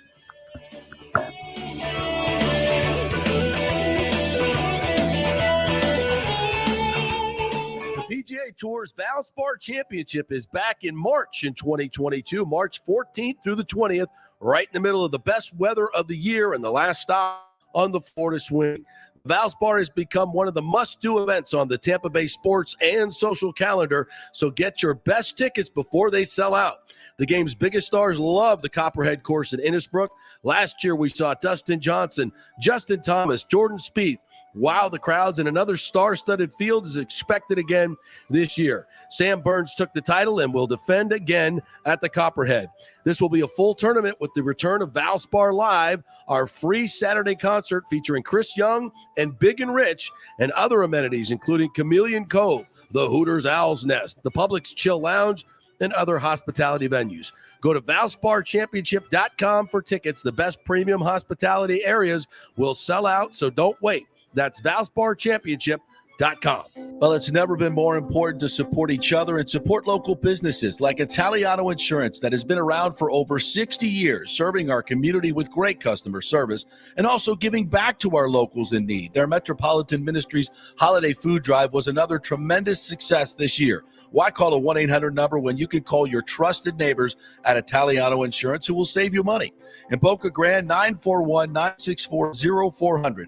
That's 941-964-0400. Cryptocurrency is all the rage today. The market cap for the industry is now over $1 trillion. And you read about people making millions of dollars, right?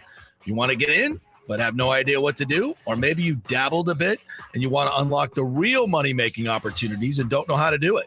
There are over 10,000 tokens and thousands of decentralized finance exchanges to navigate. So what do? You go to DeFiLava.com. The folks at DeFiLava.com are in Tampa Bay, and they work with you directly to set up custom accounts, answer all your questions, and provide market analysis. Decentralized finance and cryptocurrencies are here to stay and will change the financial markets as we know them. Get in the game. Get with the experts at DeFiLava.com and tell them JP sent you and get their free 2022 crypto market forecast today at DeFiLava.com. Don't get left behind, folks. Make some money at DeFiLava.com. Attention home buyers or refinance candidates. It is a great time to purchase or refinance. Home values are going through the roof right now. You've got so much equity, time to tap into that equity, get the cash, and make sure you're making the right financial decisions in your life.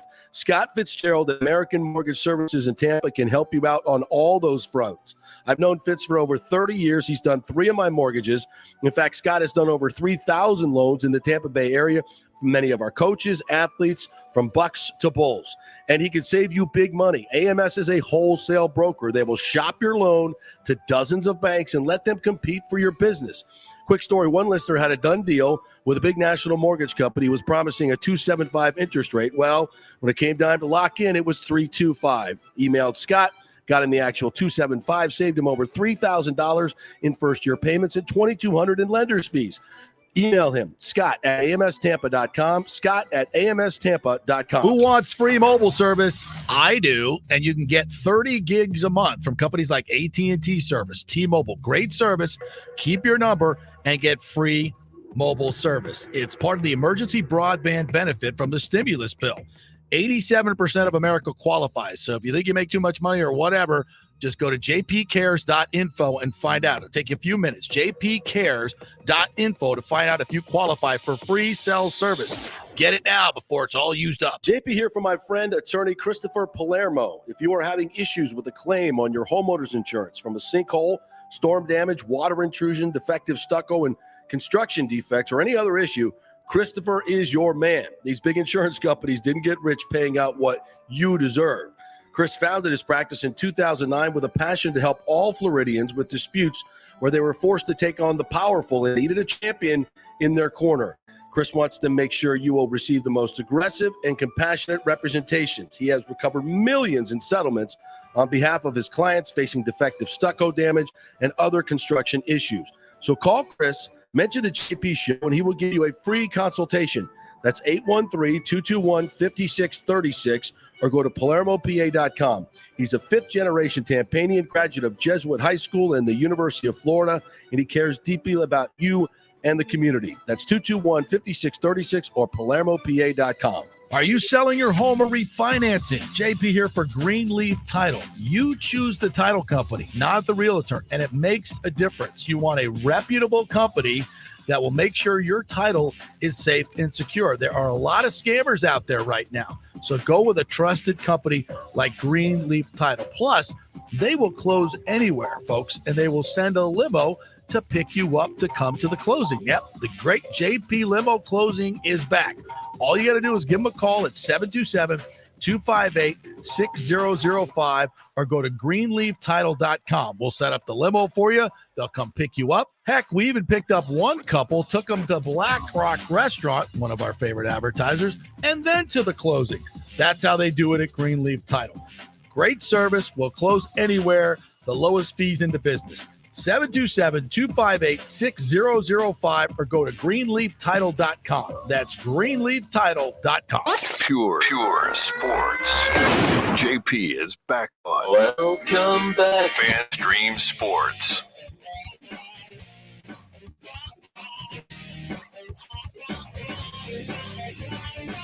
All right, welcome back to the JP Peterson Show, presented by the law offices of Christopher Palermo.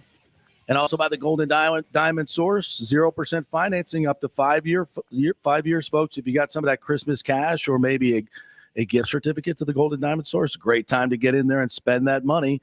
And just never forget that this is a local business. Steve and Julie Weintraub have been doing this for 40 years, and they support the local charities like maybe no other local business I know. I mean, every event I go to, they donated something for an auction, and they donated. They don't, give it you got to give us $400 for whatever part of it. They donate it. And these charities get all the money for it. So we always support these local businesses because they're supporting your charities. We bring it all full circle. We keep it all in house, and that's how it works. And besides, you're getting a great deal. They got great individual collections, special collections. The Juleeve collection is an award-winning collection of the world's finest diamonds and rare gemstones. The Emilique collection is more affordable gold and diamond jewelry. The Juleeve Couture collection consists of one-of-a-kind jewelry pieces that you won't find anywhere else in the world. So there's so much there. The watch selection for you guys, because most of us guys don't wear a lot of jewelry, right? A lot of us. But we love the watches, and they have some great selections there. So check them out. 3800 Ulmerton Road in Clearwater, just 10 minutes from South Tampa over the Howard Franklin. Shop online anytime at thegoldendiamond.com. All right, so we got a national championship game tonight. Nick Saban is 25-1 against his former assistants. The SEC championship game was notable in the fact that nobody has been able to do anything against that Georgia defense all year, but Bryce Young put up 421 yards passing. And it was only then that I learned that Georgia had not faced the top 50 quarterback in their entire season. On the rough and tumble SEC, they're very physical teams, but not the best quarterbacks this year. So is this just a Georgia defense that beat up on a lot of bad teams and bad quarterbacks, or are they good enough to stop the Alabama attack, which has real receivers and a real quarterback, a Heisman Trophy winner? My sense is this game may not be a lot different than the last game. Then Alabama dominated. I mean, Georgia got up early, but Alabama just dominated the game. What do you think? Well, Georgia, since that loss, And they've had a whole month and a little bit to kind of like sink it in and get ready for Michigan. And they went out and just beat the brakes off of Michigan, right? Mm-hmm. And Kirby Smart has kind of had that look in his eye, like he's ready. This is all they're looking for, obviously. Well, let's just be honest. The Michigan matchup was a dream matchup for them. It was a dream matchup a team that for him. But runs the football, not very multiple in the passing game, not a great quarterback. Most of what they've seen this year in the SEC, which they dominated. It's not the type of team that the skill they're going to see tonight in Alabama. I feel like, though, Georgia to a point has as much skill as Alabama, if not more. They do. The problem is at the position that it matters the most, it's even a matchup. Yeah. It's not even close. I mean, the Heisman winner, Bryce Young versus Stetson Bennett. Yeah, Stetson Bennett was nice against Michigan, whatever. He ain't doing that against Alabama. He's not doing that. Their bread and butter is that running game. Dalvin's brother, Jameel Cook, who's a very good running back, by the way. And receiver as well. He's probably the X factor for the game. Alabama's defense seems like they've gotten better as the seasons wore on. I think they were able to walk through Cincinnati, and they're not going to be able to do that against Georgia. But I just feel like Georgia, man, I know there's a problem there at quarterback, but how many times can you continue to get your ass kicked by this team if you're Kirby Smart? And if not now, then when? That's how I feel right now with Georgia. If not now, then when? I just think it's as simple as how I laid it out. They're just not – Georgia has not played the – you got Bill O'Brien. You know, this is a guy that knows a little something about professional offenses. Yes. A little bit about quarterbacking, a little bit about breaking down defenses. And I think Georgia has been able, with the talent they have on defense, incredible talent, they've been able to play some very simple, it's kind of like the old Bucs defense. Yeah. You know what we're going to play, but we're so talented, we're going to do what we do, and there's nothing you can do about that. And when you're playing mediocre quarterbacks, that works. But when you got a guy that can, that is an accurate passer, can move around, has a great feel for the pocket, that kid has a great feel for the rush, and be accurate downfield to a group of very special receivers, it's a totally different dynamic. And I don't think Georgia matches up. I just don't think they do. And Alabama could beat you multiple ways. So they've proven that. I mean, lately they're running the ball off these teams like Cincinnati. They took advantage of that matchup because, Robinson's a really good running back as well in his own right. Yes. I don't think He's gotten a lot better. I don't know if they'll be able to run that ball against Georgia. But then again, like I said, they could just throw it over the top all day. And I mean, nobody's been able to stop Jamison Williams out wide for Alabama. So, yeah, I mean, Alabama does match up well. But if we're going predictions here, I am going to say that Georgia finally is going to get it done. I think they're going to hang around enough and make enough plays. I'm going to go 31-28. 31-28. I'm going to go 34-21. Alabama. I think it's just color in college football history. Okay. I don't know. How is Georgia even favored? That is odd. It's very odd. Did they watch the game a month ago? That's the only thing that has me worried because Vegas knows something. But I mean, obviously they're always setting lines to get the public money. Trying to get somebody to bet on. I don't know. Yeah. I don't get it at all. And you mentioned too, it feels like there's like a lack of buzz. And I kind of feel like the national championship being on Monday after the last week of the NFL season. This Sunday. And you got all these coaches being fired. Everybody's going to be anticipating that. That kind of takes away from the buzz, I feel like. Really does. This game should have been played on Saturday, and you should have just had the NFL schedule go on its own Sunday and Monday, in my opinion. It going after the NFL, I think, hurts it. I think you're right. There's definitely a lack of buzz. And I don't know if it's because it's a rematch and it's the same old. There's not a whole lot of storylines here to talk about. It just seems like the same. I think there is some story. People are going to hate on it because it's an SEC love fest. Let's be real here. I understand that, but for me, it's my favorite brand of football to watch. I'm just going to admit it. And there is the storyline there of Georgia trying to win its first national title in 40 years.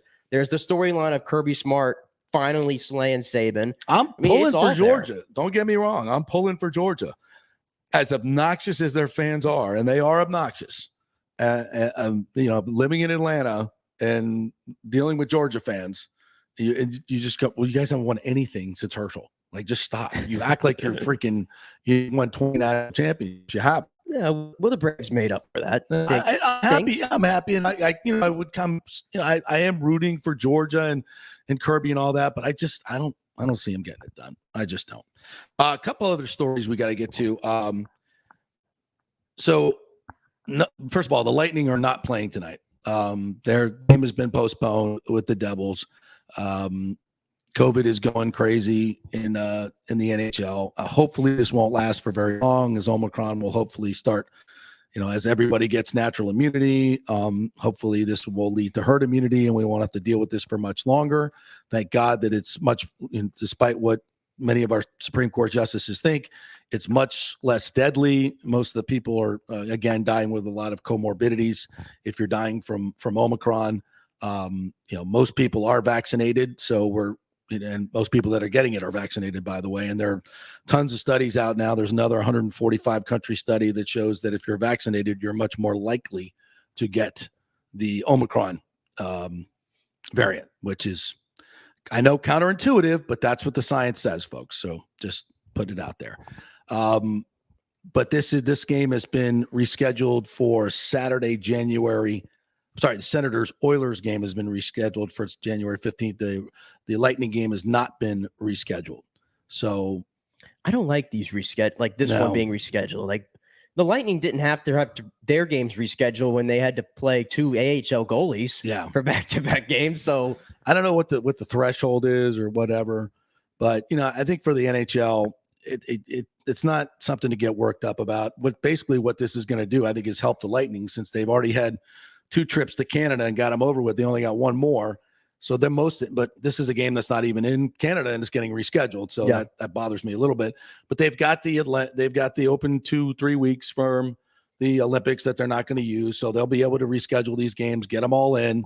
The schedule will not be as compact. And I think for us, it'll be less compact for the Lightning. They won't have as many rescheduled games. So I think it'll work in our benefit in the long run. So yeah, and you avoid the back-to-back in the Northeast too. Yep, there's something there to that as well. So I mean, right now it's playing in the Lightning's favor. Saturday's game, I'm not going to get too worked up over a regular season game. The Bruins had a lot more to play for. There's no doubt about that. I thought it was a pretty even game. It's just weird when you see Vasilevsky give up, really cheap goals, and he probably wants 3 of the 4 back. So I don't know. I'm not going to put too much on. I thought the Lightning played okay. Yeah, I didn't really hate their game, as John Cooper says a lot there. Yeah, I thought they played all right. It just Vasilevsky wasn't on his game, and when that doesn't happen, it's rare, but it happens sometimes, and you lose. But yeah, not worried about it. But I do want to know about this mass hole that you advertised. There was a few mass holes running around there, and I don't like broad brush, and generally I love the other fan bases that come in here, but every once in a while you're going to get a jackass. So where the Bally Sports set is, where I watch a lot of the games with the great Paul Kennedy and Dave Andrewchuk and Adam Hall and Chief and everybody. So that is distinctly roped off, by the way, distinctly roped off. And there's also a black curtain, right? So we're sitting in there watching a game, and this 3 people come in. It's early 20s girl and a young man and an older guy, bald headed, probably late 50s, 60s, typical guy you see working on the docks for 40 years, and they're all, including the girl, double fisting their Labatt's. Both have 2 16-ounces in their hand, two 16. And so they walk in, and I look over at our production assistant, Steve, and I said, because people will come in from time to time, our friends, and we'll let them watch. And I'm like, them? He looks, I'm like, I don't know. And Steve goes, hey, y'all, this is a live TV set. You guys can't stand here. And the guy goes, no, we got standing room only. That we, we'll just see and watch the game, right? Like everybody else, standing room only. We can watch right here. And he's like, no, that over there is standing room only, where all the fans are. This is a live TV set. You can't be here. Well, why not? Why not? Lose the room here to watch the game. And I'm like, I'm just listening to this, but got my back turned. And Steve's like, and he was like, let's watch a face off then. I want face off. It's so bad, right? And he's like, okay, yeah, one face off. So they face it off. Whistle blows. He goes, yeah, you guys got to go. And the kid pipes up and he goes, I don't know. I think we're going to stay here. It's a good spot. Now I'm like, okay. All right. I turn around and the girl's like, yeah, I like it here. And the old man's like, yeah. And so I stand up and I'm like, you guys got to leave. This is a live set. Yeah. And the one guy goes, oh, who's this guy? Got a little lightning pin on in his jacket. You with Mr. Important Pants over there. I call me Mr. Important Pants. Like I kind of like that. I think it should be my new pretty good compliment. Mr. Important Pants, right? I'm like, no, I just work on the set here, and we don't typically have fans on a live TV set. You guys came under the rope. You got to go. And so, and they were like, it's the old man getting up in my grill. So I reach over because they're standing right by the ropes, and I unlock the rope and I pull it over, and I go, be an adult. Just this once. Be an adult. Why don't you guys just leave? And I really thought he was going to hit me. And when your heart starts pounding, like really pounding, like I think I'm going to go here. and so at that moment, a couple other people came over and a couple of the ushers came over, and guy just gave me this smile like, okay, I'm leaving now. I was a little worked up. I ain't gonna lie to you, but what a masshole! What a masshole! Why you got to do that? Why you got to be a child? I mean, you know how it goes. You know how it goes with people these days. But what is the point of that? You're just gonna be a masshole because you're in the wrong. That's what he's there for. That's what he's there. He's there to stir. He started there to stir shit up. I don't get that. I do not understand that. Now, anyway. Did you have a plan though? If he hit you, what was your next move? Well, with all due respect, with Steve and Paul Kennedy as my backup, I think I would have been in trouble. But I'm a lover, not a fighter. So I don't. I'm not here to say I was going to whip that out. Oh, he's a pretty stout guy. I probably would have. Jacket would have had to come. That probably would not have ended up well for me. Just to be honest. I could sit here and bull crap like I'm a tough guy, but I probably would have got my ass kicked by that guy. So it's one of those where your friends come, the guys come over at just the right time. And you're like, yeah, get out of here. I'm just being honest with you people, right? Novak Djokovic was thrown out of the live TV center. He has actually won his appeal this morning. This is actually hilarious, I think, with some of the absolute ridiculous rules that are going on in Australia right now. So he is his appeal because he did everything he was asked to do before he went down there. And so now he's won his appeal and so it's him against the prime minister and the people of Australia are so pissed off, not at Novak. It's because you got us locked down like this and you're going to let some guy come in, without a vaccine. He had COVID in December. Yeah, exactly. End of story. That is literally in the Australian law. So game over. and by scientific measure, he is zero threat to public health. Zero. But then, of course, that doesn't matter. No. Science and data do not matter in any of these ridiculous things. Clearly not to the Supreme Court justices who don't know their ass from their elbow when it comes to COVID. By the saying 100,000 kids are on ventilators and that you can't spread the virus if you're vaccinated. How stupid do you have to be? And this is the woman, the Supreme Court justice, that's going to make the decision, one of the most important decisions. And she's basing her decision off complete fantasy. That's good to know. By the way, speaking of kind of coveted sports, did you hear about Vanderbilt over the weekend? No, I did not. I wrote this story on Saturday, I believe it was, for Outkick. Mm-hmm. Vanderbilt, for their next 5 men's and women's basketball games, not permitting students to attend. Instead, they gave those tickets to season ticket holders who are now selling those tickets for $200 a pop for the rest of the games. So they're but the rest of the stadium will go on 100% capacity, but no students allowed because they're coming back from break and they don't want them to be spreading a potential virus until they've been quarantined enough to return to campus. So make that make sense. Even if they're vaccinated. And everybody has to be vaccinated to go to Vanderbilt, and boosted to be at Vanderbilt. Mm-hmm. And so they're not allowing students to attend these games. So what they're admitting is that the boosters and the vaccines don't work. Mm. Okay. Again, makes total sense to me.